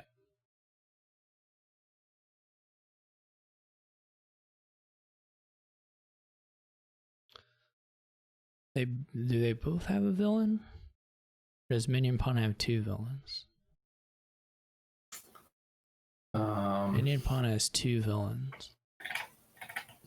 Yeah, the second villain is even a little bit sadder than the first villain, since the advantage of producing coffers is a little bit lessened by. I don't know. I mean, at the end, if you ever do reach a point where you're drawing your deck, having 2 villains is not useful, not especially useful. In the meantime, there are some things it can do, but with Hunting Grounds, they should be, and I guess Cavalry as well, should be able to draw deck once they get their champions going. Yeah. But there's no reason why you can't draw deck here. I just meant before you get there, the second villain can possibly help you in some shuffles, and then, or they can both do something for you, I guess is what I mean. But once you're drawing deck, the second one is really, really bad.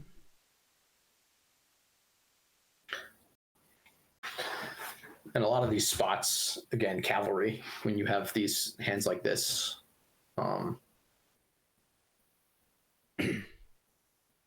like even for Teak here, playing the 4, playing Cavalry, and then playing the Warrior, maybe better than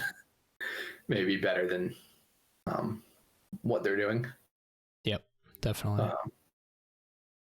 And even if they don't draw, they're adding a good card, Cavalry, to their deck, and they're moving 2 cards further through the shuffle that has the hero in it. Yeah. Minion Pawn gets a Contraband, which is interesting. Did they forget that Way of the Monkey is there? I don't know. I'm not even that interested in buy at all. Really, I'm more interested in the replace stuff, but for sure with Way of the Monkey, the Contraband looks pretty. That gold wants to be a Hunting Grounds, I'm pretty sure. Relatively. I think I agree. It's like a little hard, like the deck composition isn't really there for it, but I mean this shuffle on it anyway. The Hunting Ground could be that situation where you're just holding the Hunting Ground and not playing it. Yeah. I also think the deck you're playing with has a lot of cavalries in it, so you have a lot of horses. So like, once you're drawing deck, you should just have random extra actions you can play every turn. Mm-hmm. That would have been a great place to hit double cavalry, or at least one. There's no reason you don't have to play the Gatekeeper yet. You'd still have an action. You could have thrown down the Contraband and bought at least one cavalry. Definitely, the golds are very, very underwhelming. Or buying golds especially is very underwhelming here. Yeah. The deck, the final deck will certainly play with gold some, but it'll be doing tricks of gaining it and stuff, not from buying it. That exile is actually slightly nice. You can wait to add the Hunting Grounds back to your deck until you've got your champion coming in. Mm-hmm. Yeah, that definitely is like. Well, I guess since you're triggering, I mean, it probably will just end up being sort of a non-effect thing. They'll just get another one. But definitely there are some shuffles where the timing of it could be friendly for you. Because at this point, you really want it in before the shuffle anyway. Yeah. So taking just, both Hunting Grounds off the mat here seems... And then if you are able to draw your champion in front of them, I guess you could even consider like a Night Watchman here. Or maybe this is a perfect spot for cavalry. Yeah, if you don't play the... You don't play the villain. Minion Pawn does hit champion pretty early into the shuffle. And here with the Hunting Ground, so looks good for them to start going. I don't know if they really have that much draw yet. I guess not really, but don't need too many Hunting Grounds before you have a good amount of draw.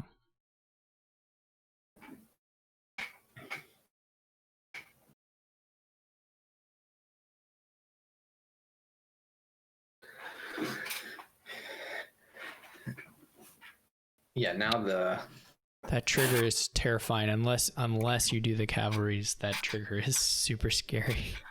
I think they have one more Hunting Grounds in that 6 cards. Doesn't Teak have 3? Oh, well then it is really scary.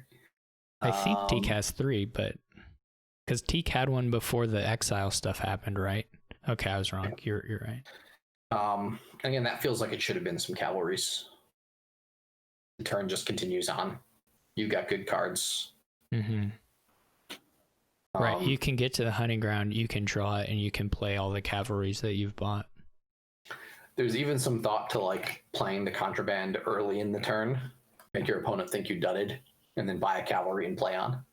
Yeah, I mean, but I guess if they name cavalry, then your turn's dead. Yeah. So maybe a bit too advanced to outwit your opponent. Mm-hmm.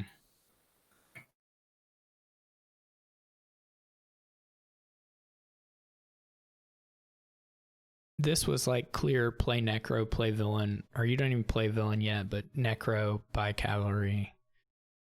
I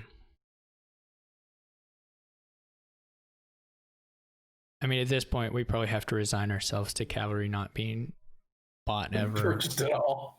But it's still, I think it's still worth mentioning the times when it would help improve the turn to do it. But the interesting thing is, like, it's not like, oh, it's situational in the opening or in the middle game in the end game. It's at every single part of the game. Cavalry is like almost like a centralizing card here. Yeah, I mean I think that's often the case with cavalry, but definitely in this game specifically for sure.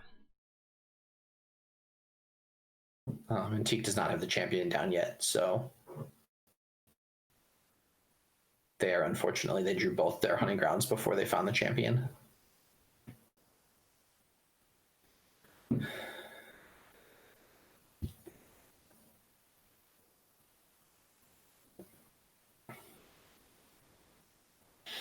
So now Mini Pawn can do gain and play stuff if they want to.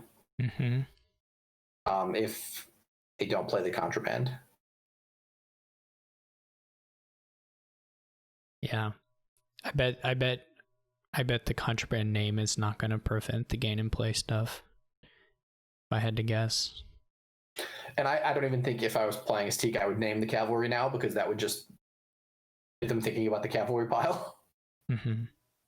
I think, Minion Pawn's just going to go for the province rush. Yeah. It's definitely more robust here to go like province double hunting grounds, or even double province hunting grounds, but like a replace. I mean, replace looks a lot like a province in terms of like dudding or not, but anyway, he was of course totally won regardless, so the triple province was fine too.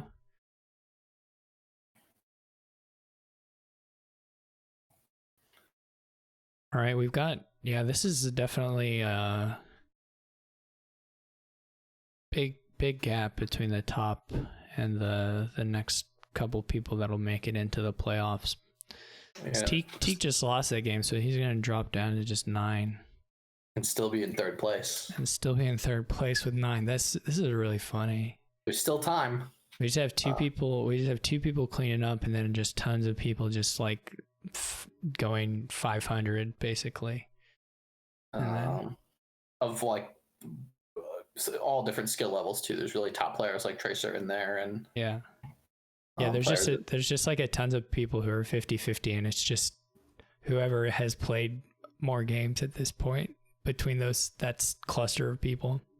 Yeah, which as usual is Tracer has played the most games in that cluster. Mm-hmm. The Teak's game hasn't quite gotten in. Am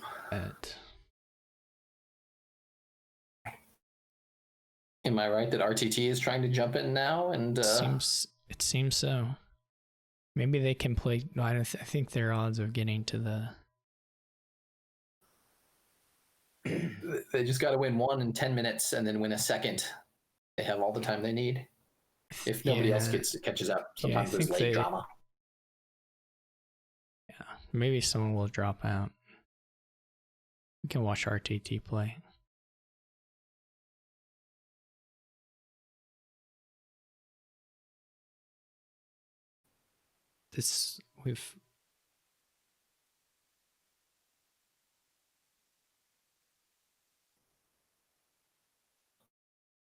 candlestick makers and then have a giant turn where you buy all the provinces with coppers.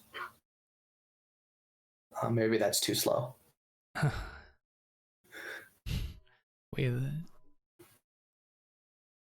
Some of the way the turtle things are pretty neat. Not I don't know here, but I mean some of the different little way the turtle tricks are a lot of fun. Yeah, both like Candlestick Maker and Wine Merchant are not cards you really want to be turtling.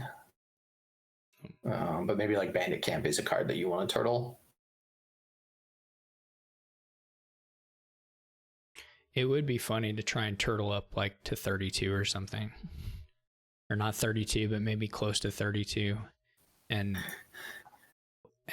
be, you know, have like triple or quad threat. It's probably just like really slow.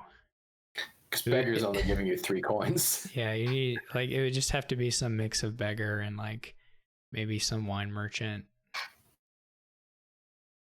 I could see though if you like have both Haunted Woods in the same turn, you can turtle 1, things like that. Certainly looks like Haunted Woods is the best draw here. Yep. And there's no way around it. You know, a lot of times with Haunted Woods there's no way around the attack. A lot of times there's like discarding or trashing or something. That's true. You're summon right. Caravan or something, but you don't want to be buying. You want to be buying 5 costs, I think, right? You want to be buying Bandit Camps, Haunted Woods, and Wine Merchants. But it may be perfectly reasonable, though. You're right to do a summon on a Caravan on some turn that you're under attack, depending on it. You know how much green you have in your hand and such.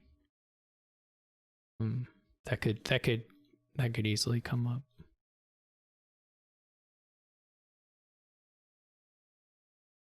I guess the workshops are going to just gain ghost towns every time. I would not think every time. I would be getting caravans for sure. Caravans until they're empty. Yeah. Yeah. Ghost towns are also bad with Haunted Woods, right? Yeah. I wouldn't get ghost towns unless there was like some pressing need to, you know, I knew there was terminal collision the next turn or something like that. The Overlords, of course, have a nice interaction with Wine Merchant, and but still they're still expensive.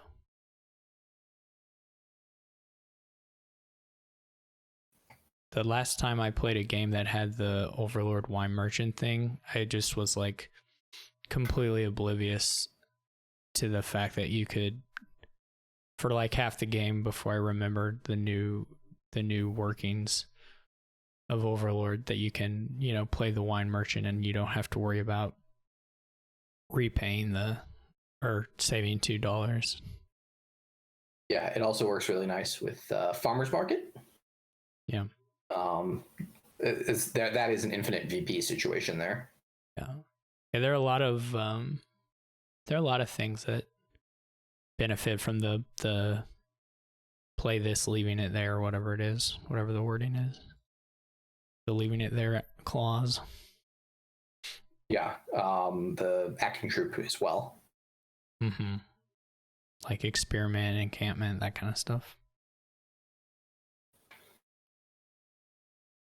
Encampments usually end up harder because they can disappear, but the experiments never do, so that's always, even if it's not the best play for your Overlord, it's always nice to have that as a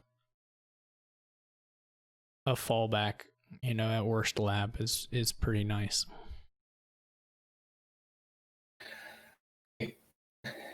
I had expected, I guess, more Haunted Woods to go. I guess they're just going to play the Overlords as Haunted Woods.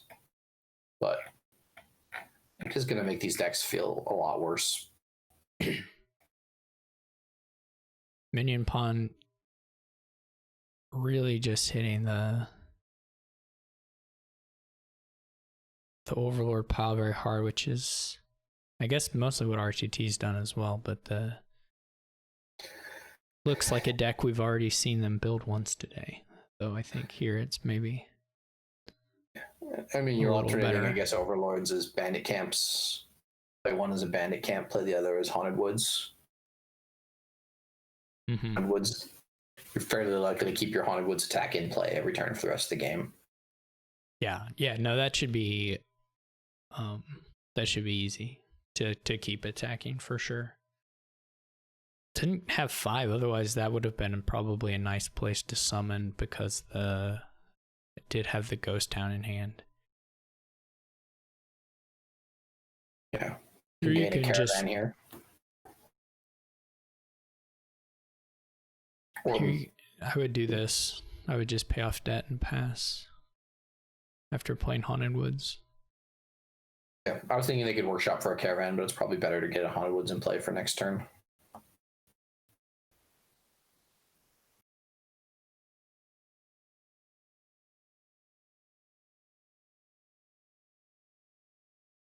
Too much money to do the summon stuff.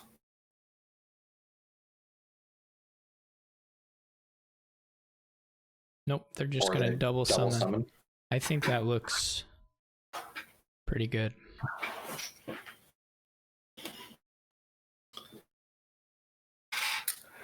Yeah, and RTT seems to have a pretty big lead on the caravans. Yep. Minion Pawn. I guess it's Minion Pawn has 3 ghosts. I didn't know Minion Pawn had that many ghost towns. That's scary. That's scary. This turn it's okay, but it'll be scary. And it's nice that it's in front of this shuffle too, that they won't be in there. But it'll be scary the next time he shuffles. Cause, oh no, and even more. Well, if the game goes long enough to get to another shuffle. That's true. There is some pile threat.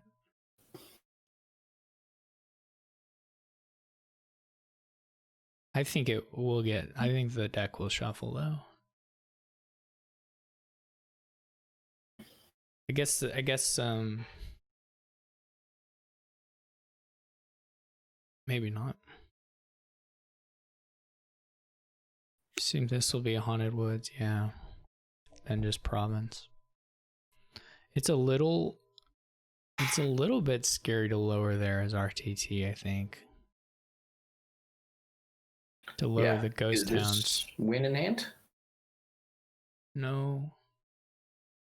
They only have 4 games. But they could have easily drawn another Overlord or the Workshop. Like RTT just lucked out a little bit, to be honest. I guess they didn't have a Ghost Town down, but they did draw. I mean, they drew 4 cards off Ghost Town, so probably should be double Wine Merchant, double Province. Wine Merchant, Haunted Woods, double Province, and then because that Bandit Camp drew an estate, which is just going right back on top of their deck. Yeah. This next turn for Minion Pawn is going to be somewhat worse, starting with 2 estates on top.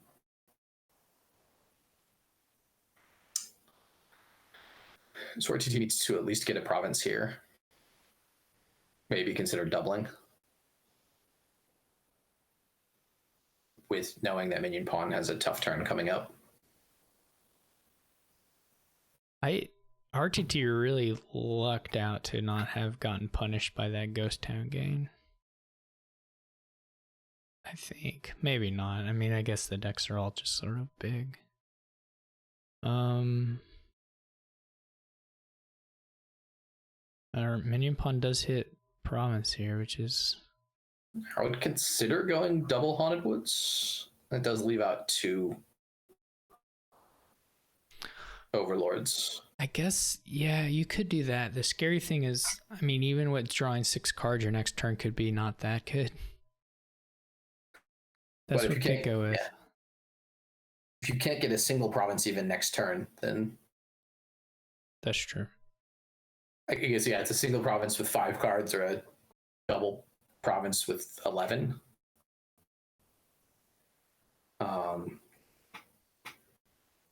Yeah, you're right. I mean, just getting to double is a huge thing. So they're gonna shuffle in 5 Ghost Towns now, though. 4 or 5, whatever it is.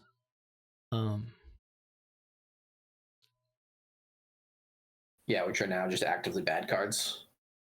Yeah, I mean, I guess it's possible RTT comes to a point where he doesn't feel like he can Haunted Woods, but yeah. And this will be his only game, as we are at the hour. Mm-hmm. Not gonna make it in. I guess RTT just goes for province. Like you're not gonna. I don't think you're gonna catch by doing duchies. Though the province isn't that. Yeah, minion great. pawn did not find overlords. I would be. I mean, look. So if you're minion pawn, you're looking. They top deck 3 cards. They're drawing 3. Or they're drawing 5, actually, aren't they? The bandit camp play was a little strange, I think.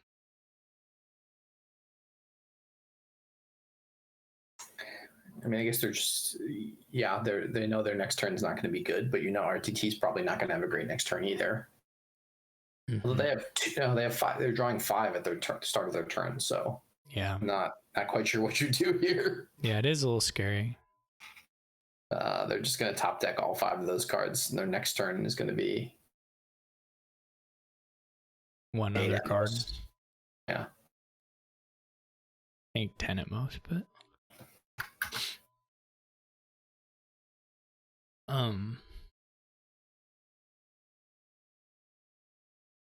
yeah, I mean, why resign? Like RTT could just have, I mean, maybe he has to go somewhere. I mean, it's not going to matter for like the finish for either one of them, but I don't think they were in like a surely losing position by any stretch. So Mario and Apo finished with 35 and 34, and they're done playing. Tracer looks to be in third with 13 right now. They're still playing. Iraz and Haka have 12. Teak Pitkin has 9. Teak is playing right now against Chestic.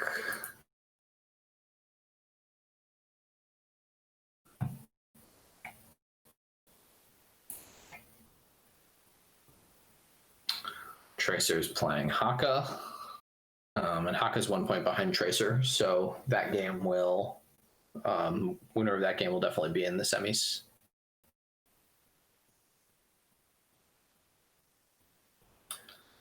And it looks like Haka is about to win.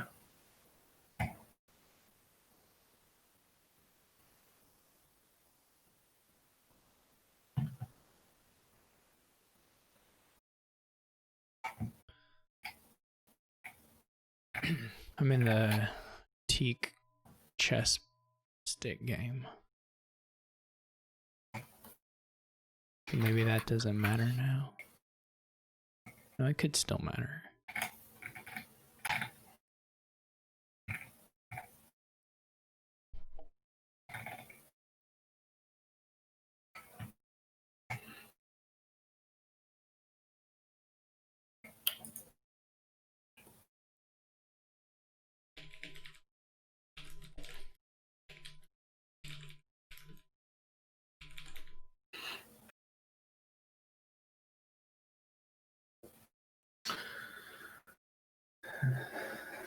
So checking the standings here, if Teak wins, they'll have 14 points. And depending on if Iraz 42 still has a game going, we'll be in the semis for a second week in a row. Nice.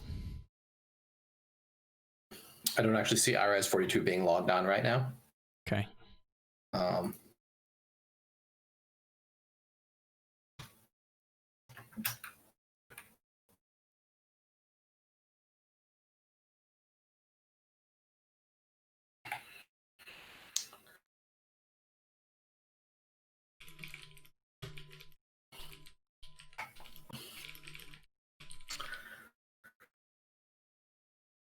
So Teak gets 9, 10 potion here.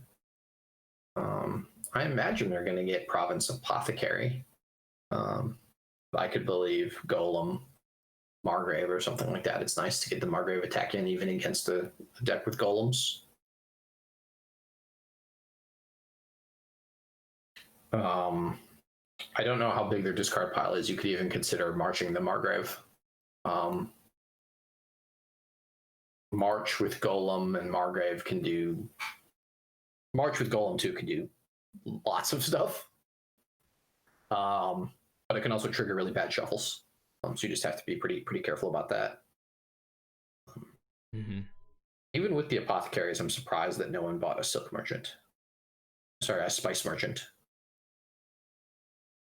I know coppers are better with Apothecary, but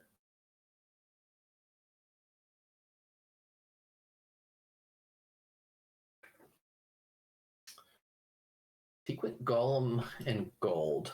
I don't really see the point of a gold here yet. They seem to have enough money to buy a couple of action cards, and there's more action cards that I want, like Margraves and Pixies and so on.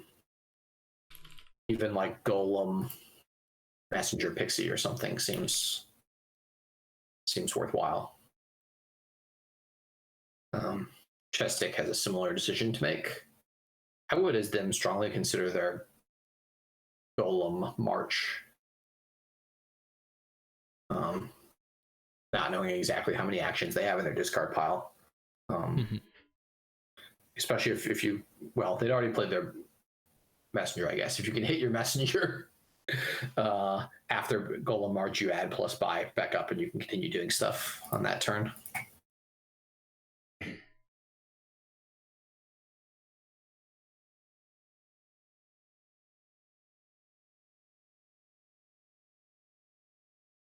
Here, I guess you top deck the gold, draw it with the Pixie, and then you can play the Golem and see what else is down there. I think there's more actions down there to hit. That trashing the Pixie for 2 silver seems pretty questionable, though. I would definitely be keeping my Pixies as a plus action card and wait for one of the better boons. Earth's Gift or Field's Gift being the 2 big ones, I guess. Yeah, it's not. I don't think there's much upside to the silvers.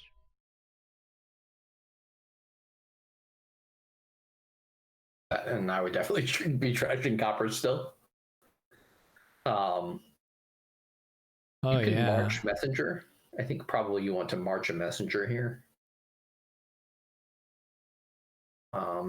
Just go ahead and march the Margrave, right? I suggested that last turn and they didn't do it. So you're hoping if you switch to Messenger, that'll it gives you your +buy back. So does Margrave. So you can march Messenger, and you only have 1 buy left, though, right?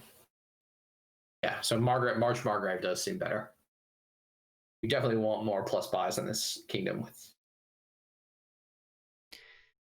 And even if like they're thinking about provincing or whatever, you can go you could do March Margrave and still buy a province. Yeah. And you clear these 3 stop cards that are sitting on top of your deck. And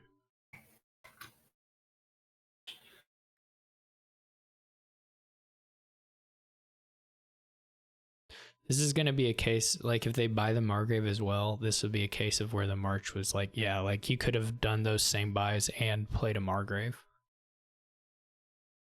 Yeah. Nice thing here is they're going to be able to line up their Golem and hit the actions that they want to hit. Yeah, they got Margrave first and then Apothecary. Yeah, they got pretty lucky on the opening hand to get Apo and Golem.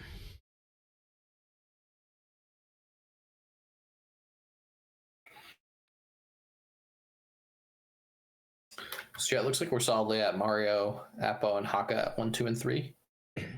And then if Teak wins this, they slide into fourth. Is Tracer done, or was Tracer still playing? Was Tracer playing Haka? Was that what that game was? Yeah. Okay. I see. Right, so it's just if Teak wins, they can pass Iris, and otherwise. Yeah. And I don't see Iris logged in right now, but I don't know if you want to ping them and see.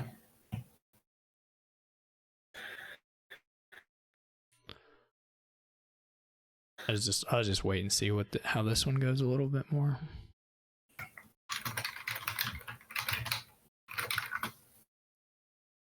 Are they on?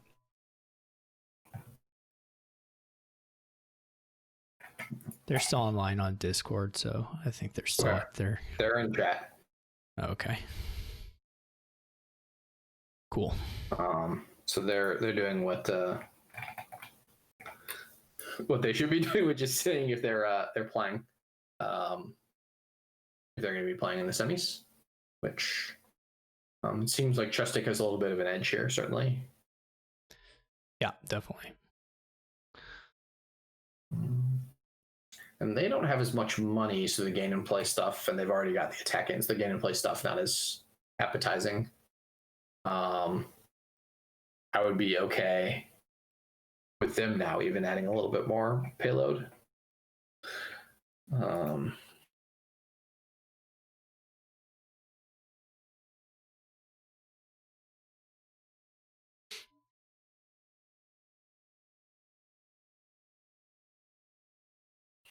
If you're on Discord, you can right click and mute someone. Is somebody talking?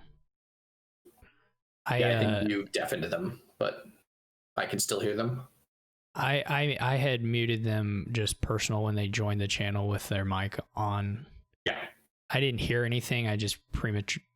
Oh yes, they've just now in the last minute started talking. Okay, I preventatively did this. That's good stream hosting. But somebody server muted them, as Symbol Me did. So I didn't server mute them in case they never talked, but so they didn't make it to the video. They just made it to you and the listeners. Mm-hmm. We've both been doing, like, I will normally have my mic settings server muted and like my computer mic muted, but have been doing like coaching matches, and I know they have as well. And then you're unmuted, and then you don't remember at the end of a random thing to mute yourself again because you were actually talking legitimately, and then you spec a random event and your mic is on. Yeah, I have a tendency to. I don't listen as much as I commentate, and so I have to remember when I join things to turn my when I join voice channels to turn my mic off. Though a lot of time my mic's not plugged in, but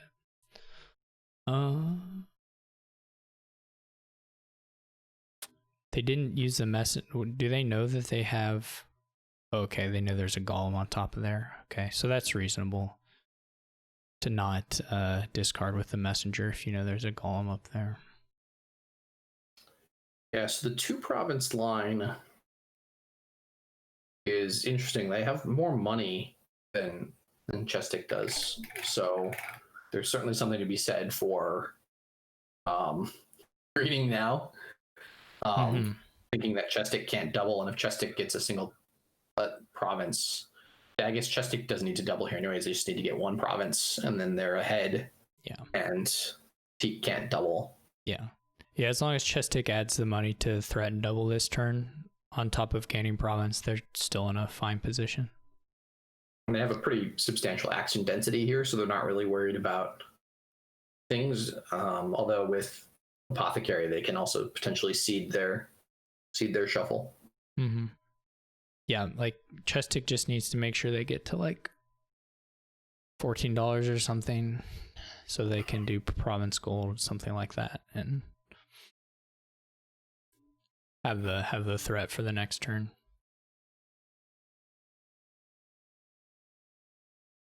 And yeah, we weren't at the beginning. There is something to be said for boon tracking at this point. Although I'll say this is a random quarantine cup game with strategic importance, but at a longer, more significant match, you pause and make sure you knew what boons were coming up for the Pixies before you triggered a shuffle, for example. Yeah, I mean, I guess you can. Does it matter too much here? I mean, you can draw it up. I guess the question is whether you're just leaving stuff on top. I don't think you're leaving stuff on top. I think you're going to need to. Yeah, so if you got Earth's Gift now, you could discard.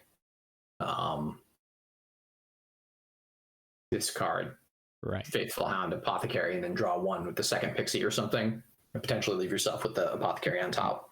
Right. Well, you can't discard treasures, so I don't know how you're top decking an Apothecary, but I think that was before maybe that's not possible. So they do need to add 4 money here. Well, just 2 money, right? They took the Field's Gift. Plus 2 money. Well, then it's even worse. Than they need to add 3 money or 4 money. Is that what you did? You say 4 money? Is that what you said? I did say 4 money. Okay, I'm sorry.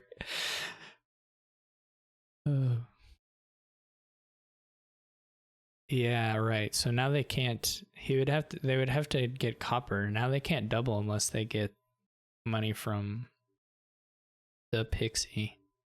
But Teak did not hit an action, unfortunately. Right. Which is sad. And they're going to dead draw multiple plus action. Oh, they only dead drew 1. So if the Apothecary was in front of those, would have been better. Teak was in a it was I guess it was probably not that likely for Teak to double again in any case, but yeah, they do have a lot of treasure in their deck. What is bad is like people are keeping the potion rather than goading it a few turns now without buying, like turns where they weren't buying potion cards, they kept the potion. Chestic did on their last turn. Yeah, you could sort of think that like, oh, it's draw neutral because of Apothecary, but that's only if you draw it, if you see it in the deck after the Apothecary. If it's in front of the Apothecaries, then it's actively bad. Yeah, there are like, I don't know what the last boon is, but and I guess there are some cases, but you probably will have a copper in hand, so it probably isn't. But if you have one, I guess there's some Earth's Gifts situations where having the potion is better for you than not having it. But that's a bit of that's not that likely to come up. Maybe impossible. I don't know what the last boon is. Someone go through the log, and that's what the spectators are here for, right? To go through the log and tell us which boon remains. The Wisp can draw.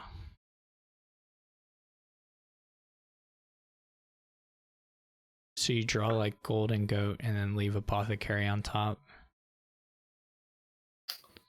Yep. Not on top, but after Province, but. And they can do the similar thing again. Yeah, this time they can't like. Oh yeah, because yeah. Wisp, Hound, Golem, Apothecary, I think. Or sorry, Wisp, Golem, Hound, Apothecary. Right. They didn't do that, so they're not getting. Sure. Okay. I guess you can order it to still make a Wisp hit pretty likely. I don't know if this seems like it might be worse than the other way, but I guess I'm not sure. Oh, they were also in the middle of a Golem play. Oh, I see. They had the second Apothecary. They had the second Apothecary still to go, so it was just a sort of a different situation. You were right, Minion Pawn. It was the Wind's Gift. I guess it's a gift here. Probably not worth trashing for. I guess you're having this apothecary. I feel pretty good about that. Mm-hmm. And then now trash 15. The potion.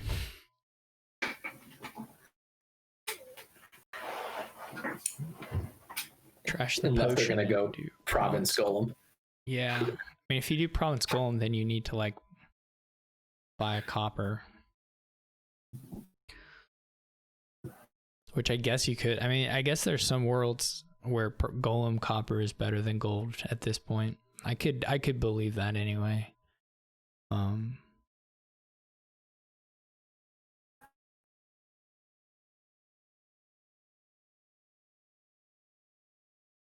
I guess you could do Margrave copper. They go with silver pixie. Seems reasonable enough.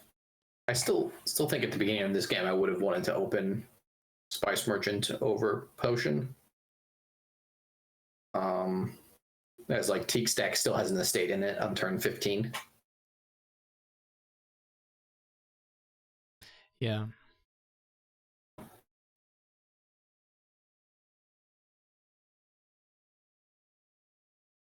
Like this could end very, very sadly depending on what the second action the Golem finds is.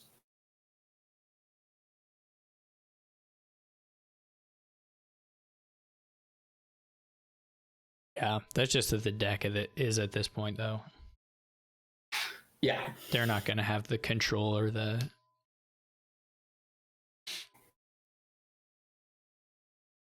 to make things turn out nicely. So if Chess Tick wins here, it will have 11. So they don't quite make it. Irez has 12, so it'll be Irez versus Mario and Apo versus Haka. Yep. We'll see if Chess Tick's able to get a turn off here. They do need to find a Golem.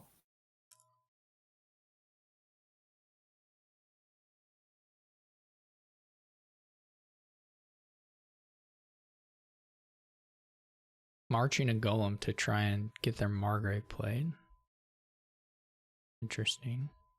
You can't play these treasures you draw. I was asking for that all the way back at the beginning. You can't play these treasures. So you're still just gonna have. You get a little more money from the trade route, but just 6.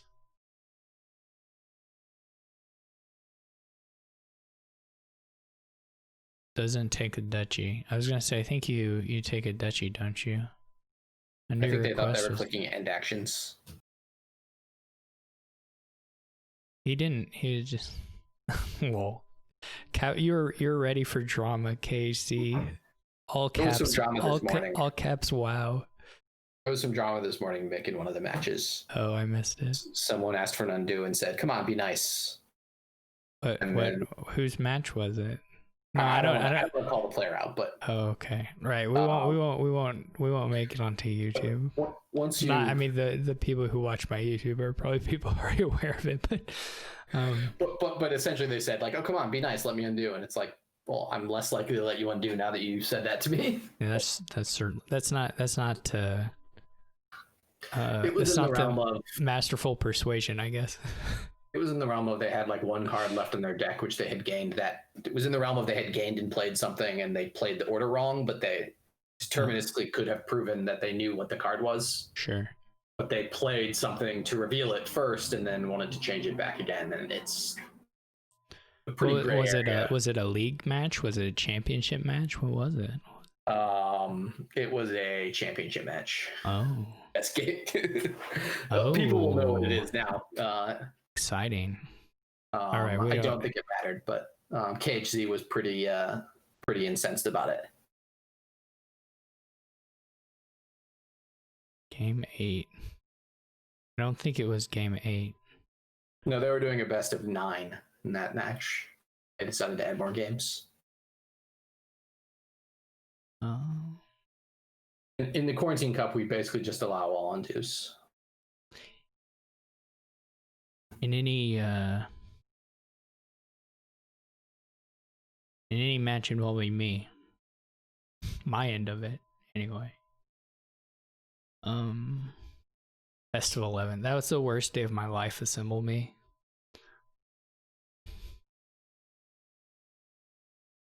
It's the absolute worst day of my life. Didn't Ehan and was it Nerdbound play a best of 13 or something?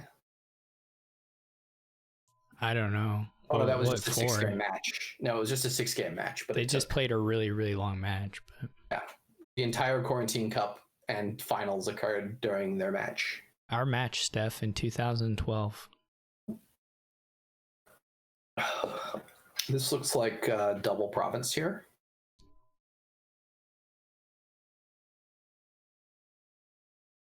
Well, you won it, Steph. And I think... No, it was fine. It was just really long. It wasn't actually the worst day of my life. I was just really tired at the end of it. Yeah. All right, Tika's resigned. Chestic cleans it up. Yeah, I think there are just some points where the decks wasn't really drawing for Tika, and they didn't quite do the things to make it draw a little bit nicer, but maybe it was too far behind at that point anyway. So all right, so we you guys probably know your pairings, but for anyone who isn't in here,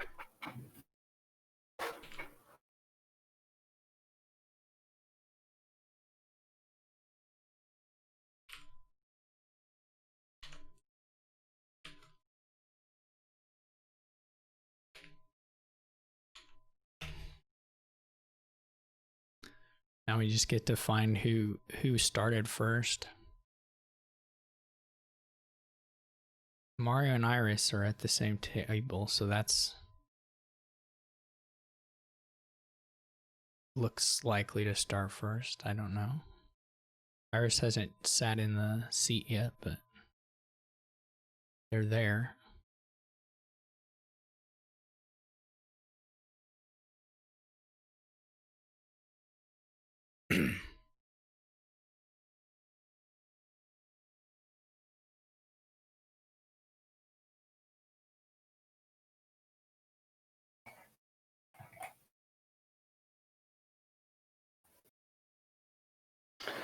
So I have a tendency after a long break like this that the 4 players have to come out of the gate and play really fast. Just start clicking. Yeah, because it's been, you can't really do anything in this 30-minute gap between the games, right? You can use the bathroom, get a glass of water or something, but then it's like just kind of staring at the screen waiting. Well, they've got a bunch of draw, a bunch of actions, all the actions one could want. Ways to gain actions should be pretty explosive.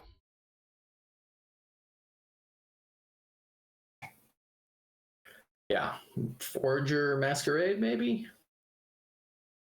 I would not open Forager, but I would go Silver Mask. I want to hit 5 real bad.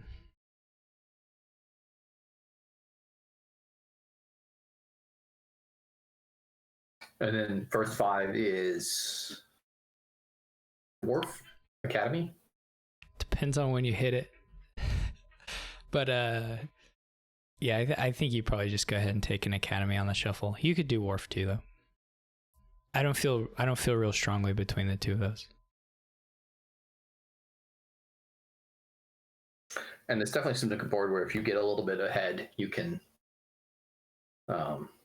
spiral pretty quickly.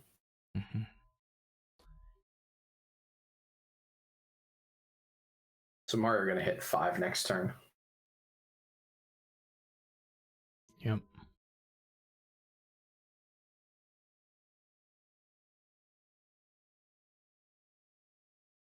Gets another silver. I think that's fine. I probably would go ahead and throw the Wharf into the shuffle, I think. Yeah, this looks nice. As long as you don't get a really bad draw here, then you can either take your Academy now or whatever. I mean, at some point you have to buy Academy over Wharf. That's just sort of that's going to be one step of the game. You may not feel. There may be. You don't feel super good about it, but I don't know. Yeah, I think go ahead and take the academy. I don't know. I mean, there's something to be said for getting the wharf into the shuffle, but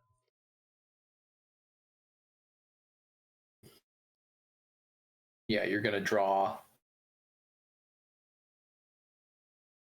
4 cards, so you're gonna see half those cards in hand in the wharf. All right, so they do go with the wharf. I don't know if that's what I do, but I don't have any complaints about it particularly.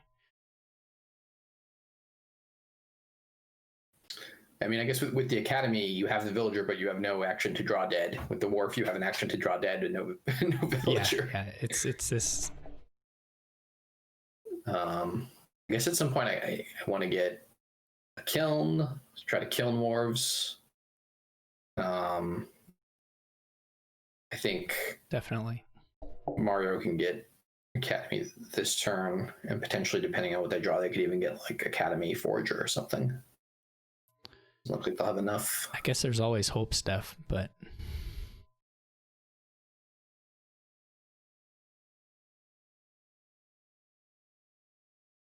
yeah, goes ahead and picks up the academy. You will probably need to. I mean, you're gonna need some walled villages here, just because I don't know. I mean, yeah, walled villages are fine. Yep. If you have a Sears in the deck. Really, just if you have wharves in the deck. I don't know if I go for. I'm not sure what I buy there, to be honest. I would have thought longer than they did, so I'm not sure I'm gonna reach a conclusion about what I would buy at that point. The Seer, of course, looks like a fine card to buy. And especially if you draw it in this particular manner. Yeah. It's like now you can go like maybe Walled Village Kiln or something. Or you could go with Kiln Wharf. Kiln Wharf, Kiln Seer. I don't know. They're different things. You still have a lot of treasures, so there's some the Seer and the Wharf provide more draw than the village here. But you do need to add a village because at some point we'll see what they pair with the village. Yeah, you can also wait a turn to do the kiln. Potion. I think pool is like, I think you just draw fine without pool. And with kiln, you're printing villages and wharfs. Yeah, you just make pool looks slow. Like that potion just looks like a slow option to me. Because it does kind of feel like Mario was ahead by 2 turns without buying that potion. But Steph, they wouldn't do that to me. Mario wouldn't betray me like that. I think Dan is the only one who would buy a transmute. Dan and Sycomatic. Sycomatic tried to do it to me. It is. Yeah, I assume they're thinking about not playing that because they had I'm not sure why they didn't play the Masquerade there. I know it cost a villager, but is the last card a copper? I believe so.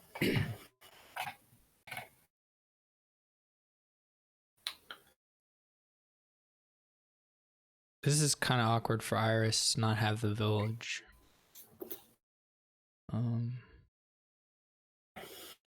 Yeah, now it feels like Mario's far enough ahead that the potion stuff will end up working. Yeah, I mean, I think they were probably in that position anyway. But it's like another wharf, walled village. Maybe a walled village. The pool's just not going to be very good for quite a while. I mean, it could be super lap this turn. At least lab isn't that hard for it, but yeah, they just have 9 treasures in the deck. yeah, you can just do this kiln thing here where you just like pile the kilns and another draw card just like instantly. And with the academy, you almost don't have to think that hard about the build order, maintaining balance between villages and draw cards. Yeah, you don't have to worry about the village part of it very much. The only thing you have to watch out for is like keeping enough draw on deck, but that should be doable. It doesn't even seem that good to top deck a masquerade, so I don't really get the frog, but and the kiln just gains a silver or nothing. That's quite sad. I kiln, if you add the kiln too early, it's sad. I even considered kilning the frogging the kiln. I think see if Mario does the kiln on this grime pool. They may very well right off the bat, yeah. Didn't get any, just cantrip scrying pool. You can wait. If you're going to use villagers, you could probably wait till you like play a seer and make your pool maybe a little nicer. I don't know. Yeah, now I just want to add kilns and wharves. Yeah. I would like I would still like another walled village, I think. I think to answer Keldar's question, I don't know if Keldar's listening. I could be talking to the void. I do not see them logged into voice chat. It's not a name I recognize. They are in Division E3. In fact, Nice. One of their matches today, not the match with the controversy.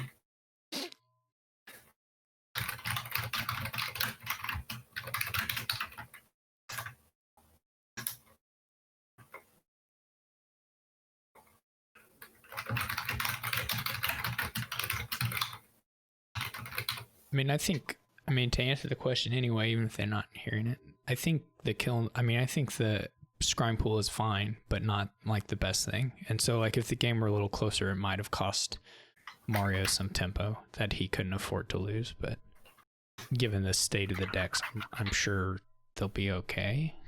I mean, to be fair, Iris does now have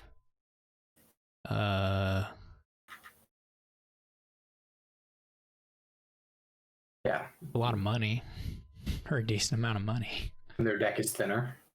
Yeah. Frogging the wharf, I guess that's fine. What did okay, yeah, added kilns, that's nice. I think so, Steph, but maybe not by a lot of cards. It's 6 treasures to 9. So I guess to be fair, you have to account the pools and stuff, so it doesn't quite work out the same, or the comparison as far as. But there's fewer treasures. And they don't have any village yet, so they're going to be running out of actions.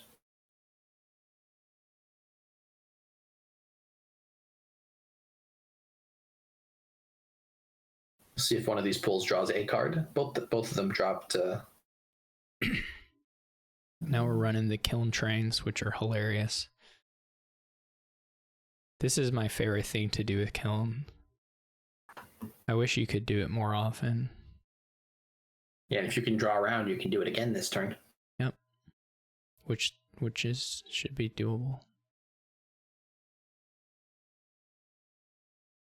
It's more confusing with King's Court. I kind of like it when it's just the kilns. Is anything not more fun with? I get less confused. It's fun with Mastermind too. I wish they hadn't killed. Well, maybe that's excessive. I kind of wish they hadn't kilned the scrying pool, but done another kiln.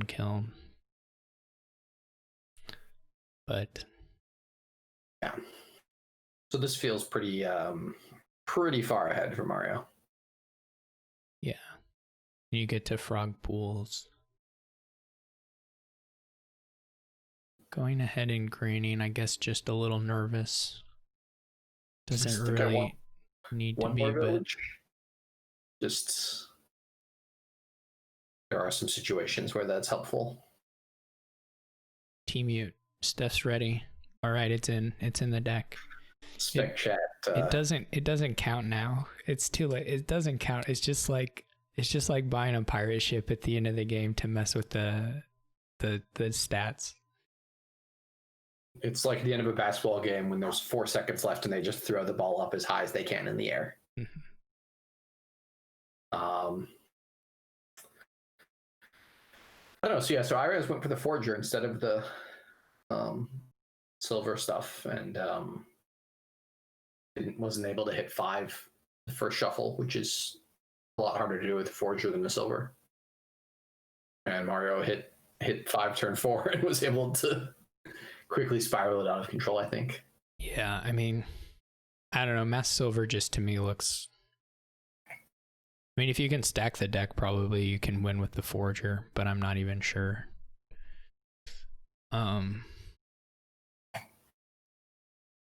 The silver is so nice here. Yeah, that's just sort of like a. It's not going to be bad at the very least, and here it's really good, I think.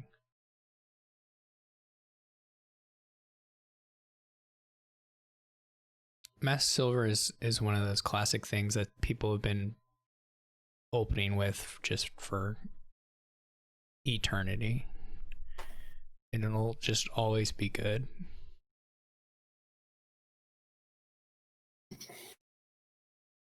Yeah. So I was able to make some stuff happen. Now they're doing the same kind of stuff. Unfortunately, they're lowering the piles. Mm-hmm. Although there isn't really a third pile that's threatening to run. Well, Mario could probably do pools and wharves. And kilns, right? Yeah, I guess the pools you can gain with kilns. I don't know exactly how much Mario has, but definitely waste a villager to frog that wharf. Or play the wharf. It doesn't make a...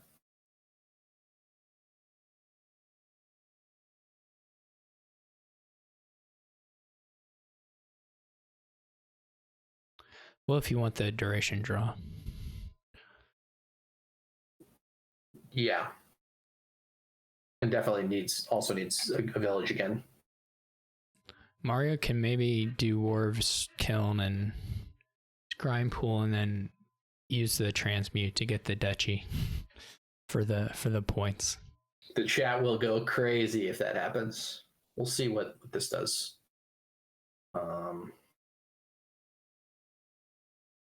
Might as well start in on the killing of the scrying pools because there's no risk of Iraz being able to take any pools.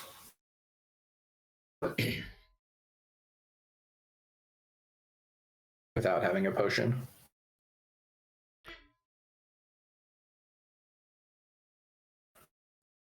See if that's what they go for. How many kilns did Mario have by the end of their turn? Like 6? Like I think Iraz had 2. So it was 6? Oh, Iraz had 3. Okay, so it was 5. The problem with going to pile out the transmutes is just you have to think a lot harder. Yeah. And I'm not 100% sure it's possible.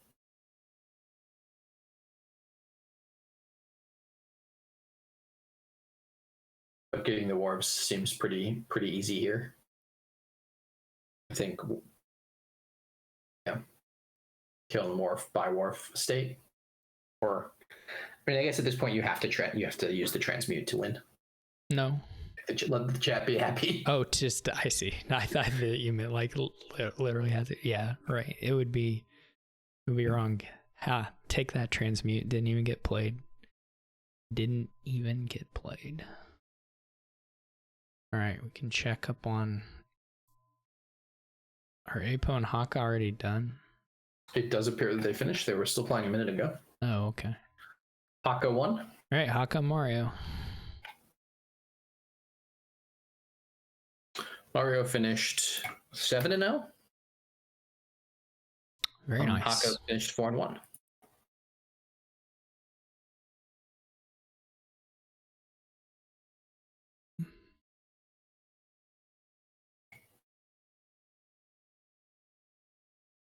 Haka going for their third win. Apo going for their... Oh, so someone's going to tie you and Sam this week. One way or... Oh, no, wait, it's Mario, not Apo. Never mind. Well, as long as Tracer doesn't win, I think we're all happy. Right, that's the important thing.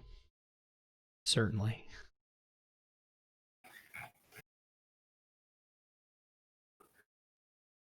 All right. Not the most working board of all time.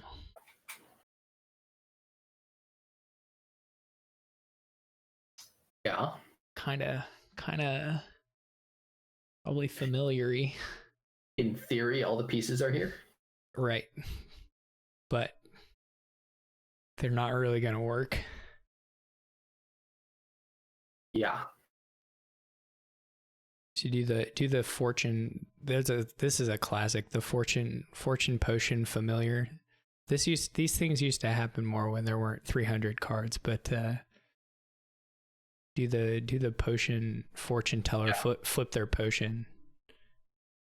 Hard countered, of course, by Sage, but not really. Yeah, Sage potion is just asking to be sad. Now Haka can embargo the familiars after he didn't get one. Yeah, I would be concerned to open. I just picked up the salvager. Okay, so potion silver versus potion forge. Gets a salvager. Makes sense. This is a kingdom where you kind of have to hit 3 potion on your first shuffle.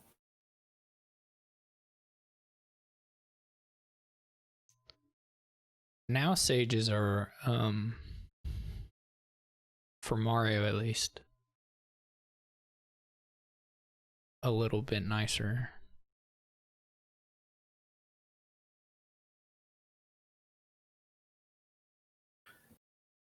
Yeah. To just play familiars fast. You just get a nobles here. You get something else. I don't know. Feels like the nobles does nothing for your deck, but 6 is a lot of money.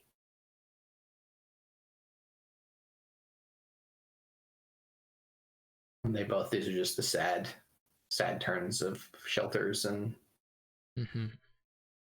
the nice thing for Haka so far is that Mario has yet to play a familiar, so that's something.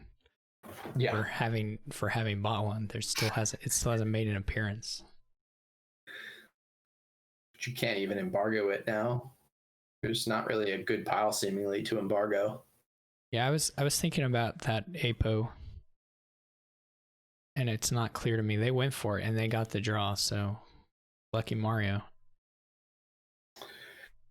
Yeah, this feels like it's going to be an uphill battle for Haka.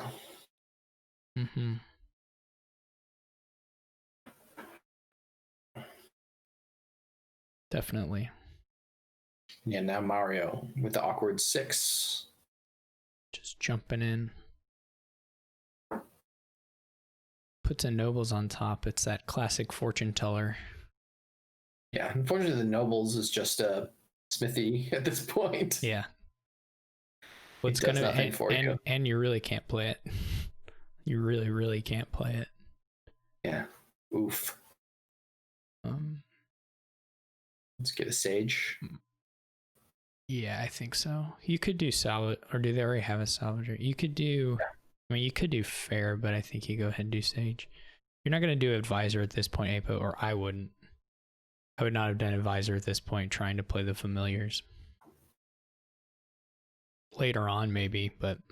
Yeah, well, all the familiars got skipped there. Yeah.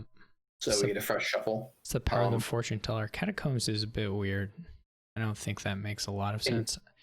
You see games sometimes with fortune teller where just you don't have 5, you don't see your familiar in the first 5, a fortune teller, you know, so you just get fortune tellered. I had a Travelers game where, you know, I didn't get past soldier or something the whole game because every time. This is quite nice. Yeah, I got pretty lucky. I mean, there is a necro in there too, but yeah. Now this has to be salvaged, the potion. Yeah, because you get the hovel trash as well.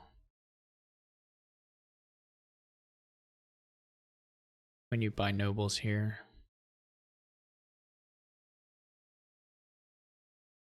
Another nice top deck with the village in hand. Pretty close to being time where Mario can take his diplomat. Take the diplomat and then the embargo won't really have done. Like there was maybe a turn where Mario would have liked to buy a diplomat and couldn't, but really only probably won. Oh, that was nice. That was very fortunate. But didn't draw too great after that. Yeah. Guess you can thin a copper. Yeah. I think I just get another sage. Playing on, I would get a sage. But it was fortunate when they found the... Yeah. When they drew the... Either the necro or the nobles. I'm surprised by that draw too. Oh. Well, then it was fortunate that Haka played Fortune Teller. I can spin this stuff. I'm capable. I think in the aggregate, the Fortune Teller is going to have done more harm than good this game.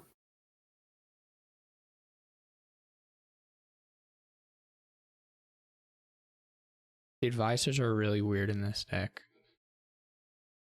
Because, like, a couple times this Catacombs has seen advisor and just tossed it, which is probably not indicative of a really good buy for your deck if your Catacombs never wants it. Yeah.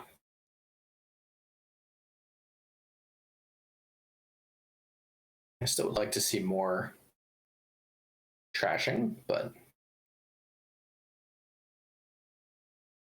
Yeah, get a little thinner here. Maybe. I mean, a couple times they've played Nobles over Salvager, but surely not this time.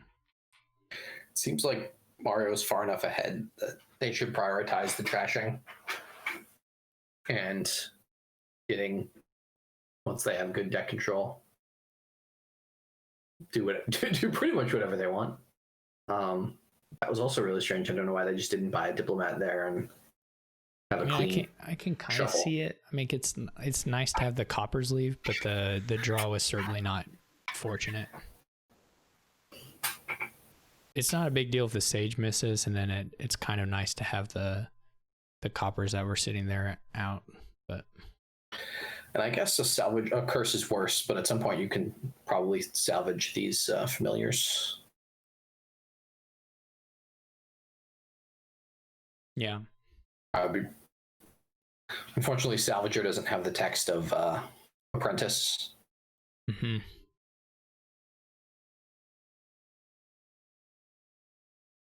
Salvage silver. Maybe.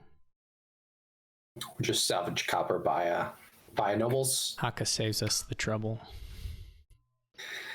Yeah. Too many curses there too quickly. Yep. All right. Well, congratulations to Element Mario on their, I believe, first Quarantine Cup victory. Makes it to the Hall of Champions. Yeah, they've been in a lot of late rounds of the Quarantine Cup semis and finals, I think. So yeah, nice to see them break through. Definitely. And congrats to Hakon's second and Apo and Iris on third place. So yeah, thanks a lot for talking with me, Seanahan. Thanks, Mick. And thanks everyone who came out and played and who spectated playoffs and everything. And I hope you all have a good week. Bye.